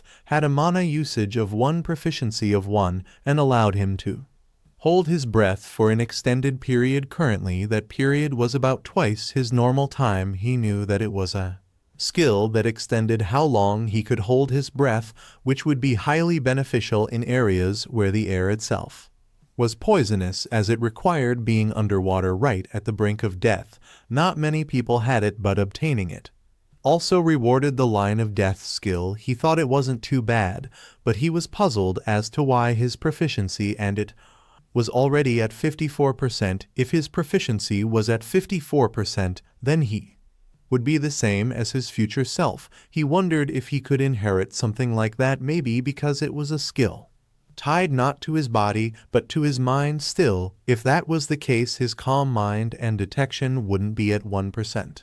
He pondered for a moment, but couldn't find an answer. He acknowledged that unexplainable events frequently happened inside the labyrinth, and he couldn't afford to scrutinize each one of them. He grasped his sword and stated that there were more skills he could acquire, so he couldn't stop now. Kang Junhook, a solo mode player, asked him if it was actually the correct method. While surprised and wondering if Thiessen was insane, Thiessen replied that high risk, high return, and asked him if he hadn't heard of it before, explaining that if the difference is too great, he can't gain them, so he thought it was the best time. Junhook replied that it was not the issue right now, and he apologized to Thiessen because he just couldn't do it, but Thiessen told him to do as he wished, and that he was not the one losing out. Junhook was frustrated because he thought even if that was the case, he wondered how he was supposed to do it.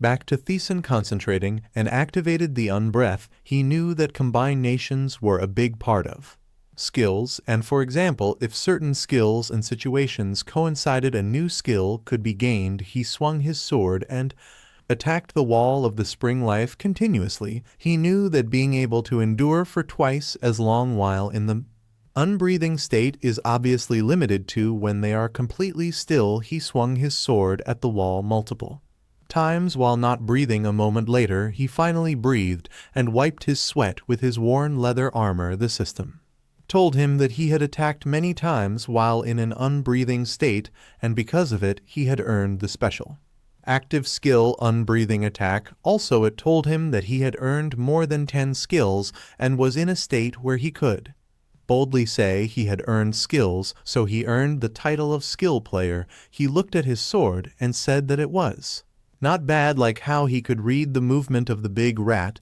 he could also see the set tempo of humans before they move. He knew that an unbreathing attack is a skill that will let him freely change that tempo, and he thought it was a great skill he used well while getting through the labyrinth. Then he opened his status window and saw that he was currently level 3. Health was 120, mana was 12, strength was 10. Intelligence was 12, agility was 21, attack was +1, and defense was +7. He wondered if Li Qian said that. When she passed the first floor her agility was 13, but right now he was at 21, so he knew that he was definitely much faster. Then he walked out of the spring life planning that he could slowly start creating his main skills.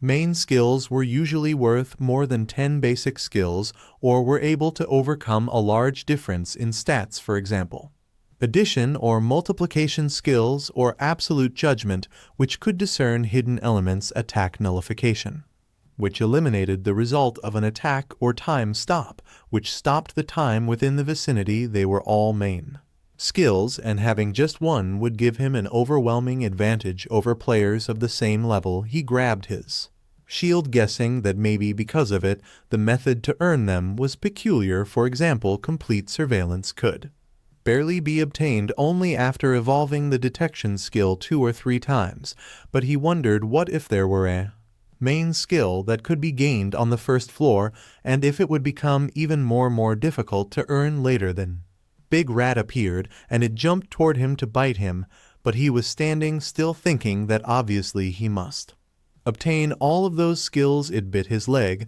and he received damage 4 and 3, but he didn't move. It squeaked happily while continuously damaging him by 4, 3, 4, 4, and more. He knew that it was biting him with vigor.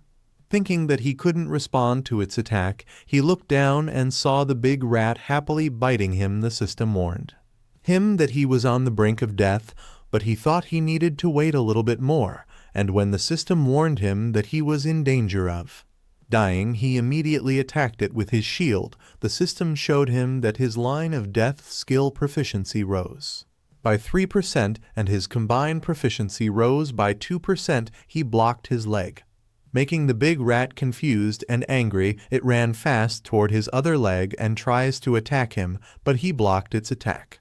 Using his shield, the system told him that he completely blocked the opponent's attack, and he earned the special active skill block. He thought it was a good skill that nullified attacks dealing less than a certain amount of damage, but it wasn't the skill he was hoping for. The big rat once again attacked him. Fortunately, he blocked it with his shield. Even though he was in danger of dying, he wanted to gain the skill Endure because it nullified damage that would result in death just once, and all damage taken afterward for a set period of time. He knew that nobody had obtained that skill before besides him. He remembered GM was amazed and asked how in the world did he learn Endure.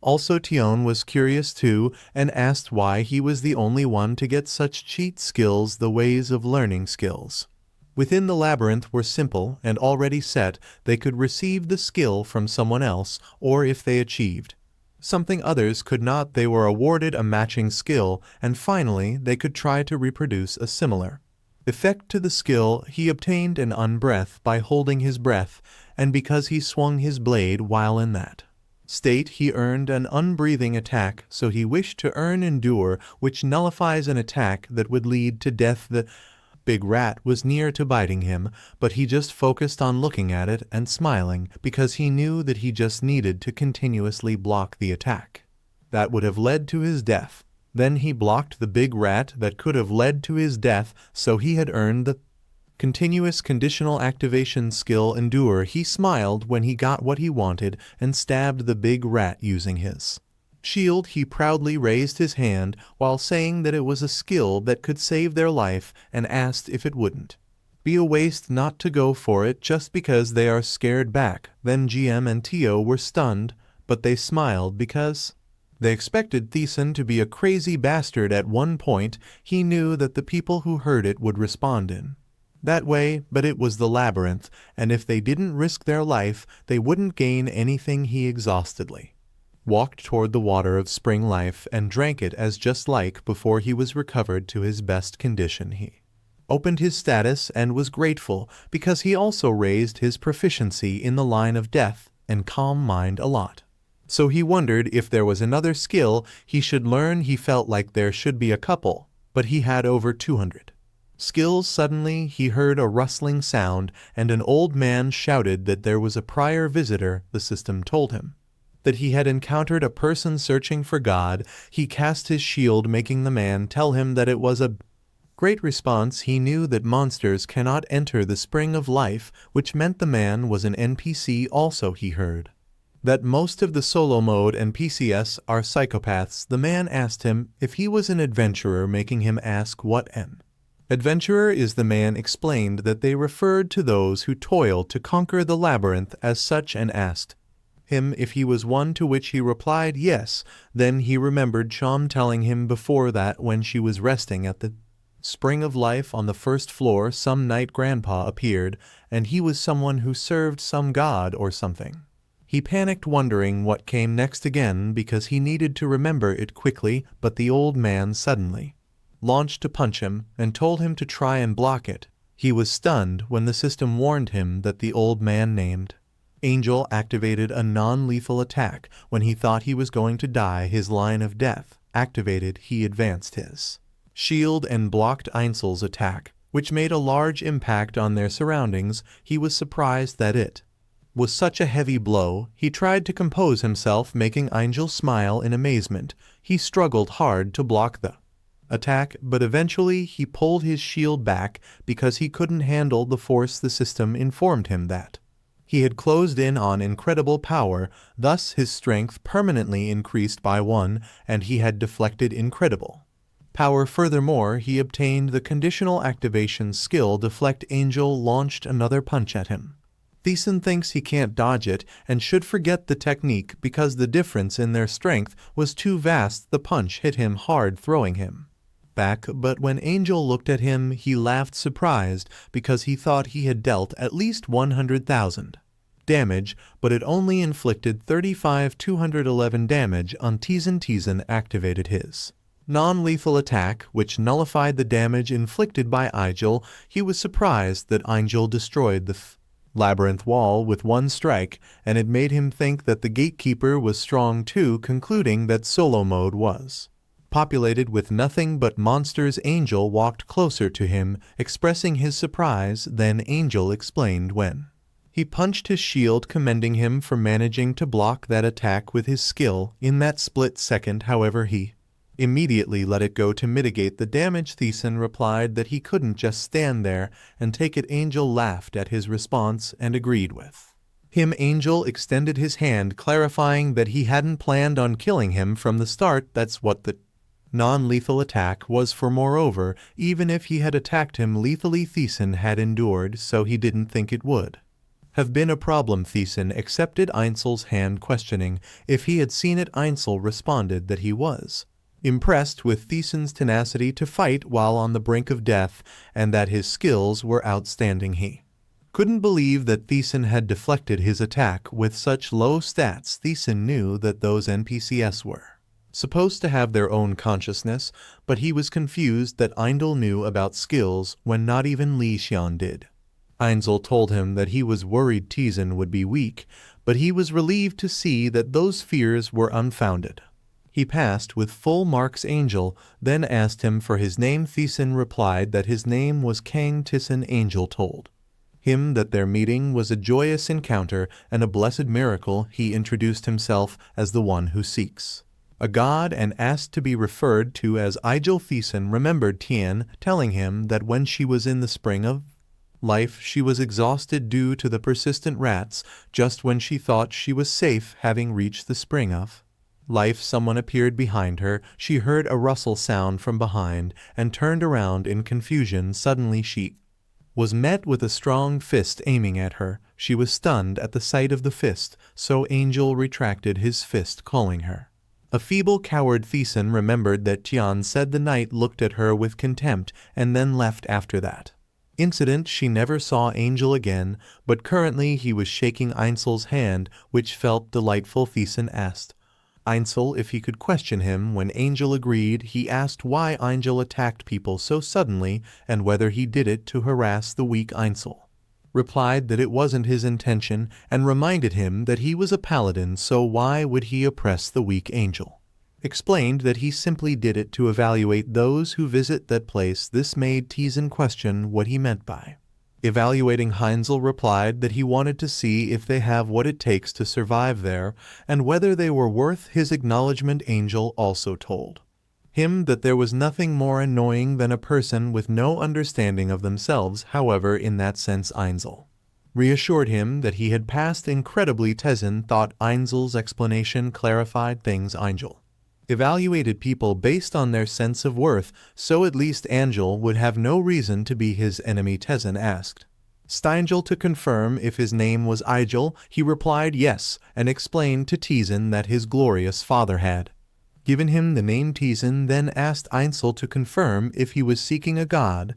and if he could ask which one he was seeking. Thiessen knew that there were many gods in the labyrinth. As varied as they were, they tested players and provided rewards, but most players didn't care much about them because they only existed in solo mode, thanks to Li Xian frequently telling him about how awful and disgusting the gods were. He had learned a lot about them. Einzel replied that the more people knew about her, the better. He revealed that the god he served was the loving goddess Levi.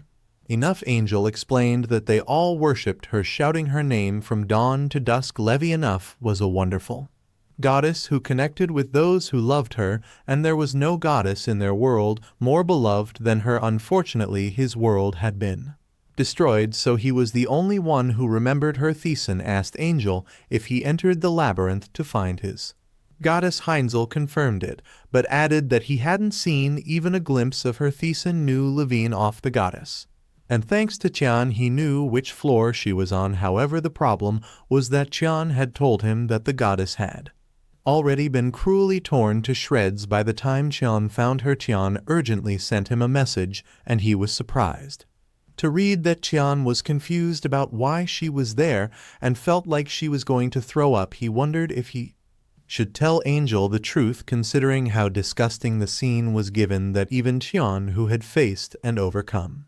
countless hardships, found it repulsive. Eindel asked him if he could ask a question, to which Thiessen asked what it was. Eigel asked if Thiessen was in any hurry to escape the labyrinth, and Thiessen replied that he wasn't, because his goal wasn't to clear the labyrinth, but to become stronger by exploring it and obtaining all the rewards. Angel Clapton asked if Thiessen had any thoughts about learning Levinoff's skills from him. He readily agreed, surprising Angel, who thought Thiessen would at least contemplate it, but he calmly informed Angel that he had no reason to refuse.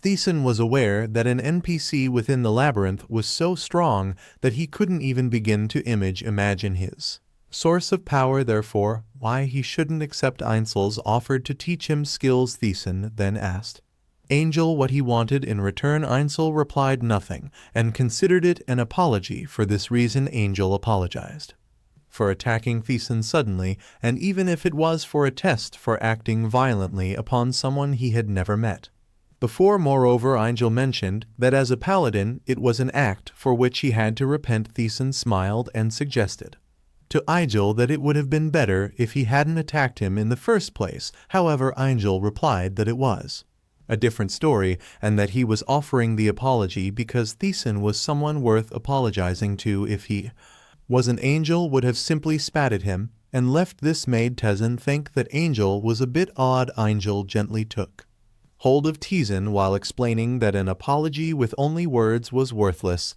and as an adventurer he believed that Thiessen would want to obtain precious skills. Therefore he chose to do so, and asked if it was all right with Thiessen, who replied that it was more than all right. Thiessen thought that earning a skill from a non-lethal attack, that they didn't need to delay any further, and that they should begin. Angel instructed Thiessen to try and hit him with his shield, which was deemed feeble. Hangul explained to him that there were innumerable skills in the labyrinth. Among them, those that could be earned simply with a single action were basic skills. If he wielded a sword, he would attain swordsmanship. If he wielded a shield, it would be shield arts, and if he wielded a spear, it would be spearmanship. The moment he wielded a weapon, he would receive the respective skill immediately. As the skill proficiency increased, his knowledge and acumen with the relevant weapon also improved. Therefore, it could be said that essentially all players had such skills. So a skill that combined all of these basic skills while not flashy was one he could boldly claim to be the most useful. It was called the Eric Weapon Arts. Even Levi enough, the goddess, had personally complimented him on it.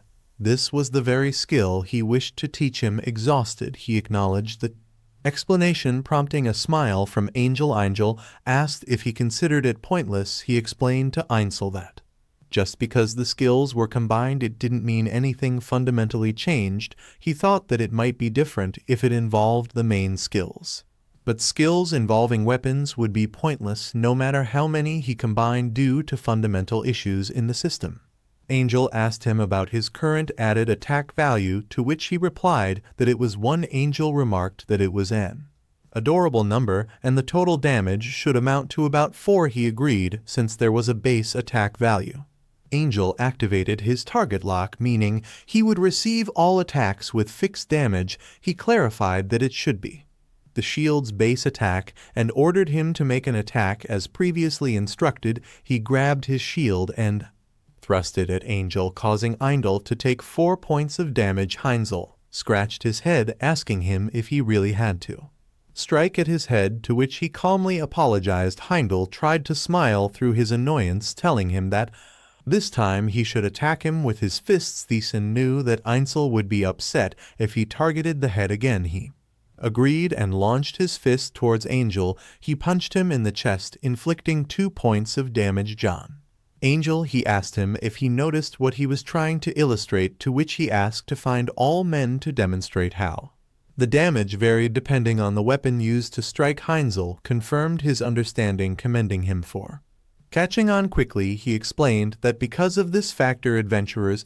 used a single weapon. For example, if he equipped both a +50 gauntlet and a +20 sword, when attacking with the sword, only the 20 attack would be utilized, and when striking with the gauntlet, only the 50 attack would be used. A combined damage of 70 would never occur. Thiessen asked Angel if it wasn't obvious and explained that if equipping 2 weapons combined their attack values, all players would equip themselves with a multitude of weapons.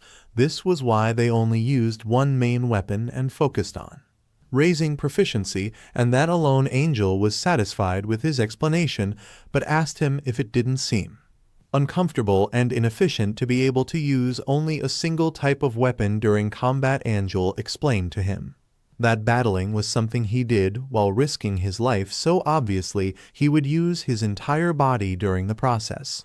Not just his weapon, he might strike with his arms or tackle, using his shoulders. Thiessen told Angel that during those moments, due to the system's mechanics, only the weakest damage value counted. He asked if there was no way around it.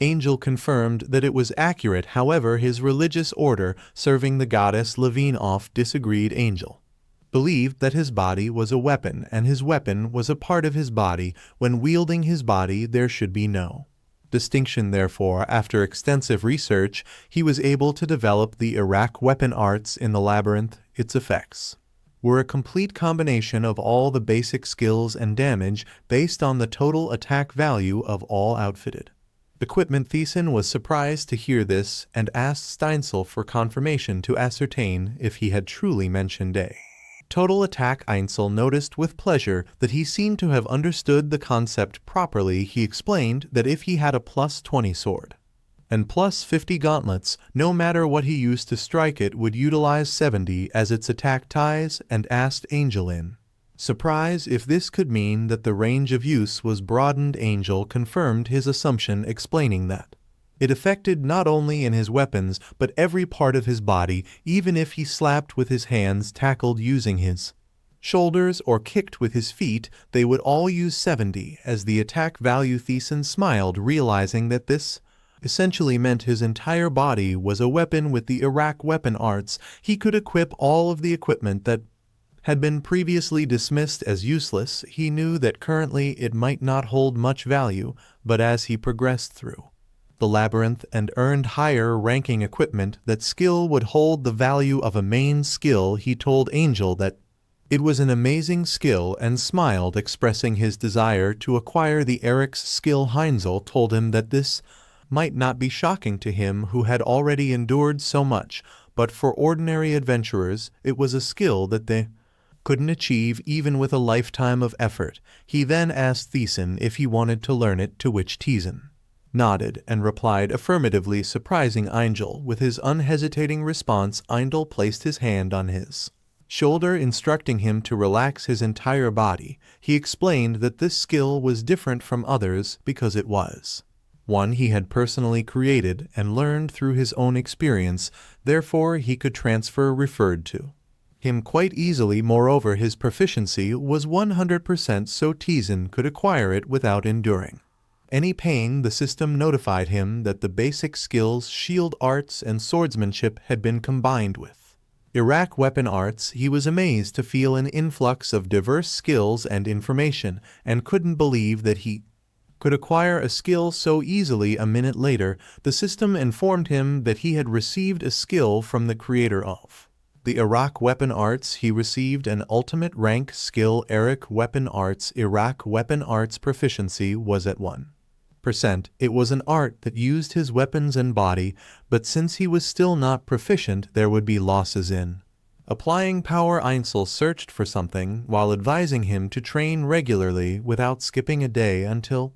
he became proficient with it. Then Einsel handed him a faded ring with an attack value of +1. It was a ring that had been used for a long time, and it seemed to have had great value. Initially, Angel apologized for its diminished power, but he wore it, assuring Angel that it was enough. He knew that in the past he might have discarded it as something useless, but now that ring held the same value as the rusty sword. Angel told him that he had given him everything he wanted to, but felt a bit of regret because he couldn't go into great detail at that moment. Angel then eagerly suggested that they spar, asking if he should give his newly learned skill a test run before trying it out for real. He summoned his shield and assured Einsel that he had no reason to refuse. They faced each other in silence for a moment before Einsel swiftly charged at him to attack. However, unlike before, he faced Angel with a confident smile on his face. He knew that in the labyrinth their evaluation was based on all of the actions they took, no matter how insignificant the room was. If they thoroughly searched and found something, their detection proficiency would increase. Moreover, if they continuously block their opponent's attacks, the proficiency of their shield arts would rise. Thus, a fight with someone strong held significance. Later, he was down on the ground, exhausted. He wondered if they had sparred for 2 whole days. He opened his newly obtained skill, battle persistence, with a proficiency of 3%. This skill allowed him to maintain combat for a long duration, and without getting overly fatigued. He was thankful for this skill because it would enable him to battle S-rank monsters for several days straight. He knew that he could only receive it while fighting other players, so he had given up on acquiring. And in solo mode, suddenly Angel mentioned that he couldn't believe he had obtained a skill and sense that wasn't typical for an adventurer on only the first floor, as he had initially thought. Angel was indeed adept at discerning people's abilities. Heinzel then asked Thiessen how it was, and if it was enough. He sat up and replied that it was. Angel expressed satisfaction and pleaded with him to promise to things. Angel told him that since he had also learned the Iraq weapon arts, he could teach it to someone else. However, if that someone was a worthless, pathetic person, he absolutely must not teach them. If he broke that rule, Angel would personally kill him. He calmly acknowledged and agreed to this condition. Angel then asked him for the second promise. If he discovered any information about Lady Levinov, he should inform Angel. However, he told Angel that the chances of meeting him Again in the labyrinth were very low. Angel agreed, stating that he didn't hold high expectation stations, he just hoped for a miracle. Thiessen pondered whether he should inform Angel. He thought that if Angel found the goddess, either Levinov wouldn't have died, or both Angel and Levianov would perish there, hence, unless a significant variable occurred before Angel found her, Levinov would inevitably be killed by someone. This posed a dilemma for him. He asked Angel if he wanted to know the location of the goddess he loved. Angel softly replied that finding her was his final wish. Then he told Angel that he knew where Lady Levianov, the goddess, was. Upon hearing this, Angel was stunned and shocked. Angel stood up and asked him what he had said. He replied that he knew where the goddess Levianov was.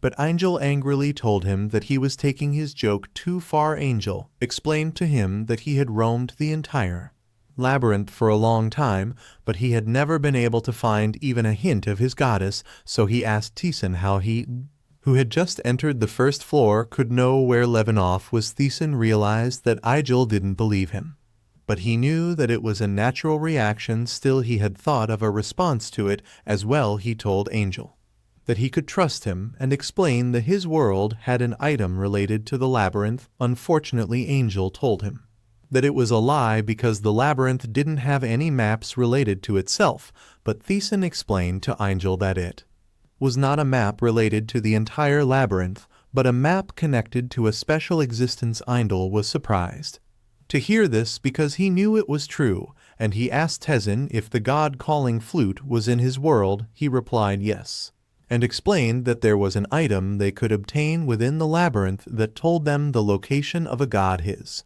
family had information on it, and he had already memorized the locations of all the gods written in there. He remembered Tion put something on the table and told him to look at it because she couldn't just not tell anyone about it. She explained that it was an item she had barely gotten on floor 89, but there was no point in using it as the gods were all so horrible. Just laughing at her, this made him ask her if she was complaining again. He thought it was just useless information back then, but he didn't expect to use it in a situation like that. Then he told Angel that on floor 78 at the Library of All in the 24th secret room, the goddess Levianov was there. Angel was surprised and tearfully realized that he hadn't been able to check the library at all. He told Angel that with this information he thinks he has repaid him, but Angel grabbed his shoulder and happily told him that he had repaid him more than enough. He looked at his shoulder and saw that Angel was firmly grabbing him while expressing his gratitude and stating that he had never been more thankful to someone else in his life. Angel also told him that he was indebted to him. He told Angel that he was hurting his shoulder, and Angel immediately jumped backward, apologizing because he couldn't hold back for a moment. He asked Angel if he was thinking of going right away, and Angel replied that it would be a little difficult as floor 78 was quite deep in a dangerous place even for him, so he would need to prepare thoroughly. Angel tearfully thanked him once again from the bottom of his heart and told him that it was hard to even convey it with words. Angel thought for a moment and told him that he wanted to repay him somehow. Then Angel gave him a bronze ring and explained that it would be good for a skilled individual like himself. It was a bronze ring with health plus 20. It looked like a ring that would be handed to a priest of a religion that had currently gone extinct, and only one person had it. He wore it and was amazed because he would have needed to get to floor 30 on easy mode for an item like it. Angel explained to him that normally he wouldn't have given it to an adventurer on the first floor, but he felt like he was not a lazy man and he hoped that he wouldn't regret it. He told Angel not to worry because he wouldn't have time to laze around. Angel was relieved to hear it and told him that he would go and prepare himself. This made him ask Angel if he was thinking of going down. Angel replied that he had finally found a clue, so he couldn't bear to dawdle. He thanked him once again and told him that they should see each other again. Angel jumped happily while telling his goddess that he was coming. The last one to remember her was coming for her. Then Angel left the Spring of Life, happily leaving Thiessen alone. Thiessen wondered if Angel would be able to find the goddess, and if he did, would Levinov still be alive, or would the goddess have already died? But he thought in any case it would be a very long time before he met Angel again later. He stepped on a big rat while saying that after going around floor 1 for a while, his dexterity was currently 25, so catching a big rat was getting pretty easy for him. He activated his increased soul quality, but the system told him that the difference between his and his target's soul quality was too high, so he couldn't gain anything from the target. He realized that it didn't keep growing if the difference was too big, and he thought it was unfortunate, but he expected it. He walked away thinking that he had grown all he could on floor 1, so he should start heading to floor 2 soon, but before that he had somewhere he needed to go inside the labyrinth. There were secret rooms, each floor had one hidden on it, and great rewards were given to those who found them. Magic staves, a ring of levitation, permanent stat increases, potions, and so on items that gave a huge advantage as they went through the labyrinth, but only one person could enter the secret room, so the competition was severe and easy mode. It relied more on luck and experience than skill. However, he was in solo mode, and in that place he would be able to obtain all the secret rooms. He opened the secret room door wondering if the layout would be the same. He knew that the labyrinth map differed depending on the difficulty, but the general structure was the same, so all the secret rooms had a commonality. He went inside and was confident that it was there. There was only one entrance, and the inside was an empty room, a room with no purpose for existing, and so it got ignored by many players. That was why secret rooms existed in places like it. He searched the wall and tapped on it because he knew it was an ordinary brick without any special properties, so just going around tapping them would give him the highest chance of finding the room, meaning it was just going to take some time. When he saw the right spot, he pulled out the bricks, pressing, turning, and pulling them continuously. He thought it was fun compared to the room where he couldn't do anything but survive for a week. Also, because of his continuous pulling out of the bricks, his detection proficiency increased by 5%. Eventually, he discovered the secret room. The system told him that he was the first to discover the secret room, so he obtained the title of adventurer, and his intelligence had permanently increased by 3. He saw the treasure chest of the secret room. At the end of the room, he looked around and thought that he could just run over and open it, but he knew that there was no way it would be that easy. He entered the room and saw a big rat sleeping. He stepped on it and grabbed it by the tail, then slammed it hard on the ground. He looked closer and saw that the big rat had pressed down some tiles. Then it got hit by an arrow. He realized that it was an arrow trap, and as he expected of floor 1, it didn't look to be a difficult trap. He walked toward the press tile and pressed it down. An arrow attacked him from behind, but he caught it with his hand. He cast it aside, knowing that currently he was abnormally stronger than most players on floor 1, so he could do it if he concentrated enough. Then he jumps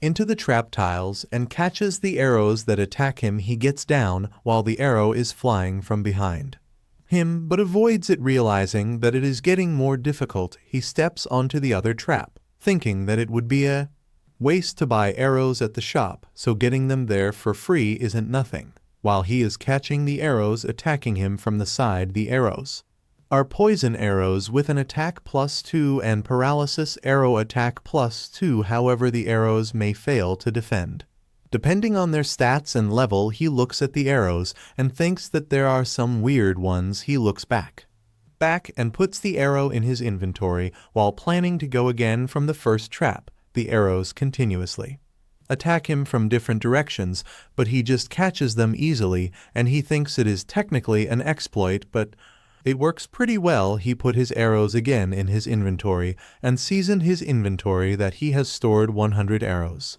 making him wonder if 100 should be enough, but he decides that he should get the main dish. He focuses on where the chest is and jumps toward it. He gets down thinking that if he was hoping just to break through, he can just block the arrows with the tower shield and run, but it is the labyrinth, and he knows that he needs to show a perfect process. The Arrows flew towards him. He kicks to break 1 and 2 arrows.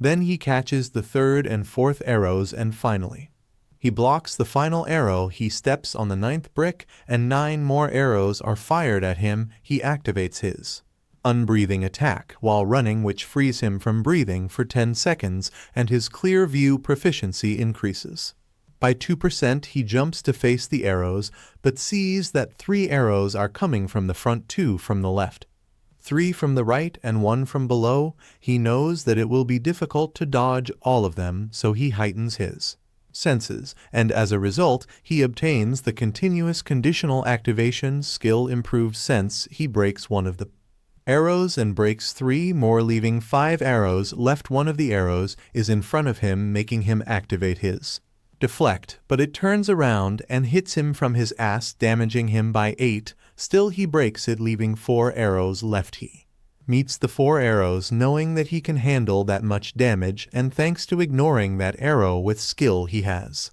more freedom in his movement. When the arrows was about to hit him, he realized that the trajectory of the remaining arrows is the same. Then he catches 1 of the arrows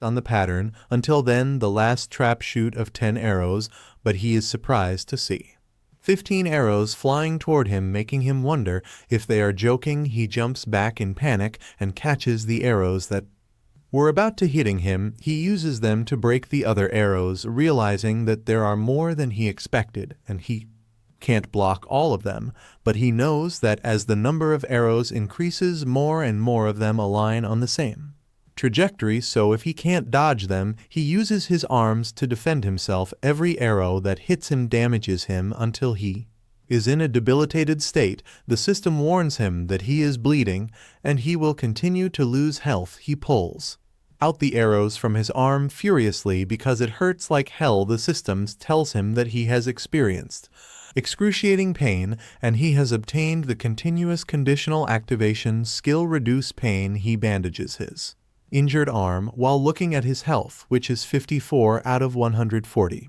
His wounds hurt less thanks to the skill, but it still hurts because his proficiency is low. He thinks that if he hadn't experienced it multiple times in the past, he would have fallen unconscious. He walks toward the lever while thinking that since he got the skill that time by getting into a debilitated state and bleeding, he won't have to purposely get hit on the way back. He drags down the lever and the light appears on the ceiling of the room. He slowly opens the chest, guessing that the trap should all have been disabled. When he opens it completely, he sees a shining staff, and he is surprised that it is already a staff. He grabs it, knowing that it should have been on at least floor 10 in hard mode, but it appears on floor 1 because it is the solo mode. This makes him wonder if it is a fake in the shape of the staff, but the system shows him that it is a staff of fire, a staff used by apprentice magicians that can use the basic magic fireball. This makes him realize that it is real. He looks at it, amazed, while putting it in his inventory because he knows that it is the staff of fire, which is much more powerful than other types in the earlier levels. He wonders if it is like this in solo mode. He remembers that Qian couldn't get through the secret room, so he has no point of reference, but he knows that if it is how it is going to be, he is going to be more successful in the future. Outside, he is met by an angry big rat, but he just kicks it because he can't even use one of his arms due to the huge stat difference. He has no problem dealing with a big rat. It growls at him furiously, but he just looks at it calmly. The system tells him that even while in a debilitated state, he has no problem moving about, so he has obtained the conditional activation skill on breaking. Well, then he steps on it, and the system tells him that he is victorious against a big rat. He goes inside the spring of life once again, drinks some water to recover to his peak condition, and he sits down to look at the skills he got. He sees the reduced pain skill with 1% proficiency that makes him become numb to pain. However, his senses do not dull. He also sees the improved sense skill with 1% proficiency that makes him improve his senses, and he could probably sometimes feel killing Intent, he thinks those two are pretty decent skills, and although currently he doesn't have a use for them as he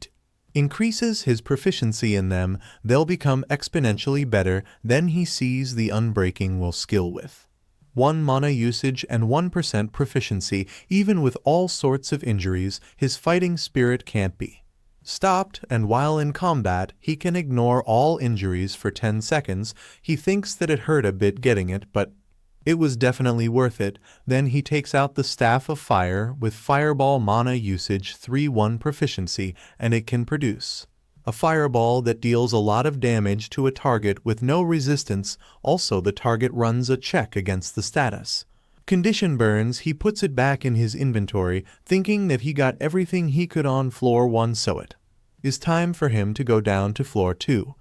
The structure of the labyrinth is simple. The stairs that lead down to the next floor are protected by a boss, and the player just needs to defeat that boss to continue forward. Later, he arrives at the boss's gate and thinks that it would be nice if defeating the boss was as simple as the labyrinth structure, but he also thinks that it wouldn't be a solo mode difficulty. If that were the case, he opens the gate and goes inside to meet the boss of the first floor. He greets the giant rat. Long time no see, and the boss named Giant Rat growls furiously.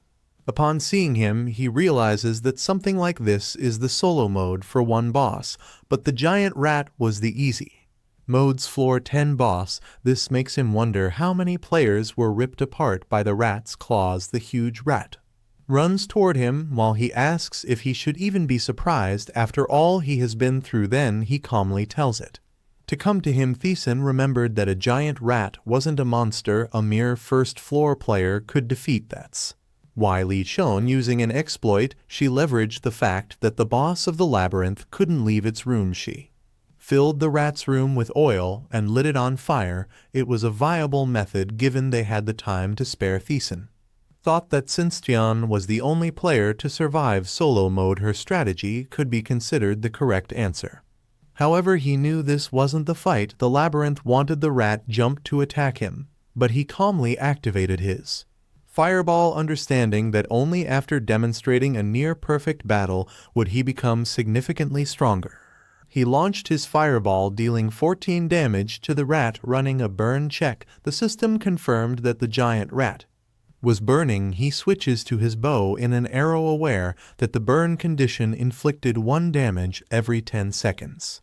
However, this was insufficient. Positioning the arrow in his bow, he struck the giant rat, causing 7 damage points. When he ran a poison check, the system announced that the attempt failed. Nothing had happened to the giant rat. Undeterred, he prepared another arrow, deciding it didn't matter if his first attempt failed, he would continue trying until he succeeded. Releasing the arrow, he hit the giant rat, paralyzing it. The creature couldn't move until 10 seconds had passed, or it was attacked. Approaching the giant rat, he examined the arrow, realizing the high value of these status-altering arrows. Glancing at the immobile rat, he declared they should begin the grind. He shot another paralysis arrow at the boss to immobilize it, then fired another status arrow to continue stacking damage. As the giant rat lay on the ground, Thiessen advanced shield at the front for protection. He swung his shield in an attack that felt more than overwhelming. It was closer to a stump. He struck it with his shield, dealing 13 damage points, incapacitating it. The rat was now susceptible to additional damage. Thiessen leapt back as the giant rat growled uncontrollably. He understood there was a limit to his method, and its health should start dropping soon. He wondered if it was time. He recalled that when the giant rat's health fell below 20, it went into berserk mode. He and the other players were shocked when they saw it devour one of their comrades. The system showed that the giant rat was enraged and had entered a berserk state. He realized that phase 2 had begun, and it was now a duel. It attacked him immediately, but luckily he blocked it with his shield just in time. Still, he took 8 damage points more than he had anticipated with his current strength. As the giant rat growled loudly, he planned to use his current highest stats dexterity to gnaw away at its health. It lunged at him with its claws, but he pinned them to the ground using His shield holding it momentarily when it tried to free its claws, he moved behind it and attacked from the rear. Dealing 7 damage points, the creature screamed in pain and retaliated with its sharp claws. Fortunately, he blocked it with his shield, but still suffered 5 damage points in response. He pushed back hard with his shield, causing an additional 7 points of damage. The system notified him that his battle persistence proficiency had increased by 1% when the giant rat tried to bite him. He once again blocked it. However, he was running out of breath and knew his body wouldn't hold if the battle continued in the same way, so he unsheathed his sword and attacked it. While returning his shield to the inventory, he activated his unbreathing attack and sliced at the giant rat, continuously causing 8 and then 7 damage points. Unfortunately, he didn't dodge its sharp claws and suffered 24 damage points. He realized that if it attacked with 24 damage points, he could only endure a few more hits. Charging forward to get closer, he took an additional 25 damage points. He estimated that if he used both endure and deflect about 8 more times, he would defeat the rat before collapsing himself. He activated his deflect and slashed the giant rat with his sword, then advanced to meet it in face to face. It scratched him with its claws, but his counterattack succeeded, ensuring it would take significant damage. From his next move, he aimed his sword at it and stabbed it in the chest, then slashed its neck, causing 20 damage points. The giant rat screamed in pain and slowly fell to the ground dead. The system announced that he was victorious against the giant rat. He wiped off his sweat and remarked that it was easier than he had thought. The system notification appeared before him, informing him that his dexterity had permanently increased by 5, his mana permanently increased by 3, his strength permanently increased by 2. And he had activated the increased soul quality effect. In addition, he had leveled up and returned to peak condition. While he had anticipated this, he still found it satisfying. The reward system informed him that he had defeated the first floor boss, so he obtained the standard reward 1 random stat increase potion. He had also achieved the hidden condition of the first floor, so he received the secret reward 2 targeted stat increase potions. He picked them up, aware that these were difficult to acquire even after floor 50, then drank them while resting on the head of the dead giant rat. The system notified him that due to the effects of the random stat increase potion, his strength had permanently increased by 1. The targeted potions also permanently increased his strength by 2. He opened his status window to see his level had risen to 4 health to 155 mana to 15 strength to 17 intelligence to 16 dexterity to 30 attack to +2 and defense to +7. Amazed at his high stats on just the first floor, he acknowledged he had done all sorts of things in easy mode to raise his stats. He also thought he had obtained another skill. Checking, he found he had acquired a counter skill with 5 mana usage and 1% proficiency. This skill countered an enemy's attack and dealt greater damage to the enemy. He was pleasantly surprised to have obtained it sooner than expected. Recognizing it as a skill as useful as deflect, he lay on the dead giant rat and stretched, believing he had checked everything he needed to. However, he suddenly wondered what had happened to it, because he remembered that he had written to the community that solo mode floor 1 was a basic clear method. Opening the system to check, he recalled that he had posted the article to the community. He didn't have any high expectations for it, but was puzzled by what he saw. The people were asking the other player if they could send him the path to the Spring of Life, but the others replied that they couldn't be helped because the location is different for everyone. Therefore, they needed to listen to the shopkeeper. Chan also assured everyone that they would be safe if they reached the spring. The others sarcastically joked about racing against death, which brought laughter to all. They felt grateful considering themselves lucky to be alive. He was surprised to see that the community unity was entirely different from his previous life. At that time, no one discussed how to clear the floor, and words of despair filled the boards. Later, possibly due to despair, everyone fell silent except for Li Tian. He smiled when he read Qian's post, seeking him. She haven't seen him since last posted. Thiessen felt that dynamic had shifted later. He glanced towards the stairway leading down to the second floor. He put on gloves and decided to proceed to the next level. The gloves, named Fighter's Glove, with an attack bonus of +1, protected his hands and could potentially deal some damage if he struck an enemy. The shopkeeper was surprised that he was buying the gloves and asked him if he intended to use his fists upon realizing that the peculiar old man had taught him the Iraq weapon. Arts, the shopkeeper, inquired if he knew Angel. The man confirmed they were both rotting away there, so he knew Angel well.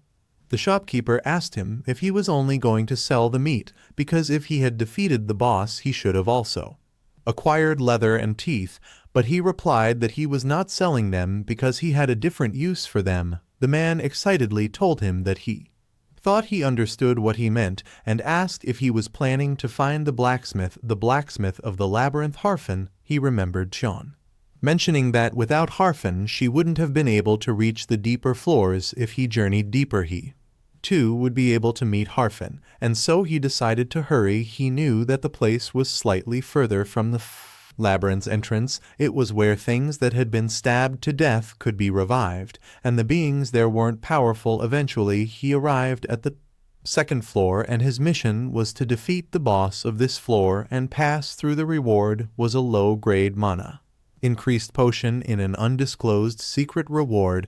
He remembered the mana potion being a rare commodity, not even sold in the shop, hence he was eager to receive it. However, he was stunned when a flurry of unchecked messages appeared. Upon opening the community to check these messages, he was taken aback by the overwhelming number of thankful messages. Many expressed relief that he was alive and waited for him to answer their questions as he pondered over which message to respond to first. A player named Kang Jun Hyuk requested a whisper. This gave him the perfect opening. He accepted it, and Jun Hulk was astonished. He couldn't even speak in the real world, but he simply asked Jun Hulk what he wanted. Jun Hope casually replied that it was nothing, he was just checking if his life savior was alive. He, in return, suggested Jun Hill quarry about himself first. Teasen didn't expect those people pushed to their limits in that unfamiliar world to attempt the quest. After merely reading an article on the community, he then asked Jun Hilk, albeit it was not his place to question whether he had decided to rush in just after reading one article. Jun hooked tear.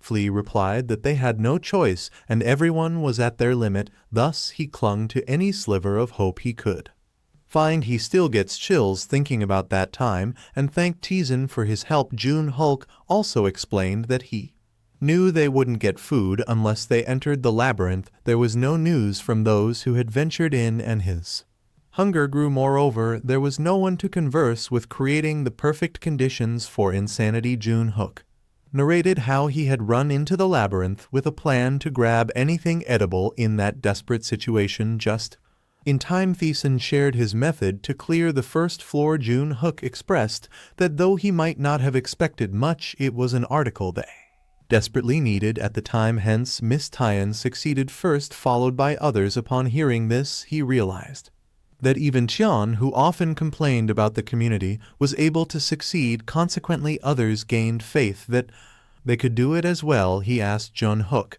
how many people had succeeded in killing a big rat. Jun Hook replied that only 2 people had him, and Miss Teo. Teasen figured Sean was a given, but this was his first time hearing about Jun Hilk. He suspected Jun Hook might have died in the previous world while battling for his life. Since Jun Oak succeeded in hunting a big rat, his talent was probably similar to Tion's, an irregular who survived thanks to the article he wrote. He told Jun Hilk that a peculiar old man NPC who is looking for his goddess will come to find him. This NPC will attack him mercilessly, but he should respond adequately because he'll receive something useful if he does. He explained that the NPC's treatment of him will change based on his actions. When he was about to ask Jun Hook to deliver a message to Tian upon her waking, Jun Hook asked if he was okay, which led him to question what Jun Hulk meant. Jun Hook responded that he thought he was spoon-feeding them. Now he was grateful for his help, but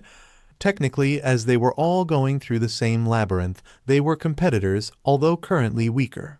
Then him, if he continued to spoon feed him, Jun-hil could catch up quickly. That however didn't mean he would do anything to him, and he didn't want to continue accepting without giving back. Flabbergasted, he asked Jun-hook what he meant, but Jun-hook insisted that he was being serious. Thiessen questioned Jun-hook about what competition he was talking about when they were all humans from the same dying Earth. He then explained to Jun-hil that there was only one reason he was sharing all this information, to prevent him from blindly running into a random ditch somewhere. He reminded Jun-hook that many had died despite reading his clear guide, and asked him what use knowing the method was when implementing it was an entirely different problem. Thiessen asked Jun-hook if he thought he could catch up just because he had told him something. Jun-hook shyly responded that he guessed he hadn't cleared the first floor yet, so he might have been too presumptuous. Thiessen left, telling Juno that it was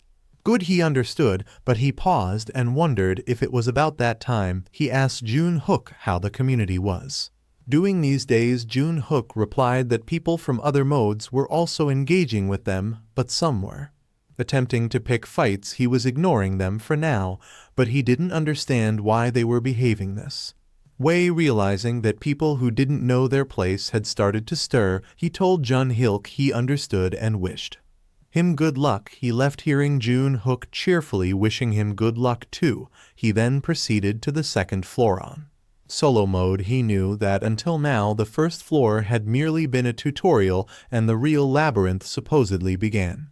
On the second floor, a group of goblins was in the room chatting among themselves. Suddenly he kicked the door hard, startling the goblins. Bow-wielding, sword-wielding, and shield-wielding goblins charged at him. Still he calmly grabbed an arrow from behind him and beckoned the goblins to come closer. Well guys, that's the end of the video. If you like this video, comment part 2 in the comments section. Also subscribe to the channel, hit the bell, and like the video.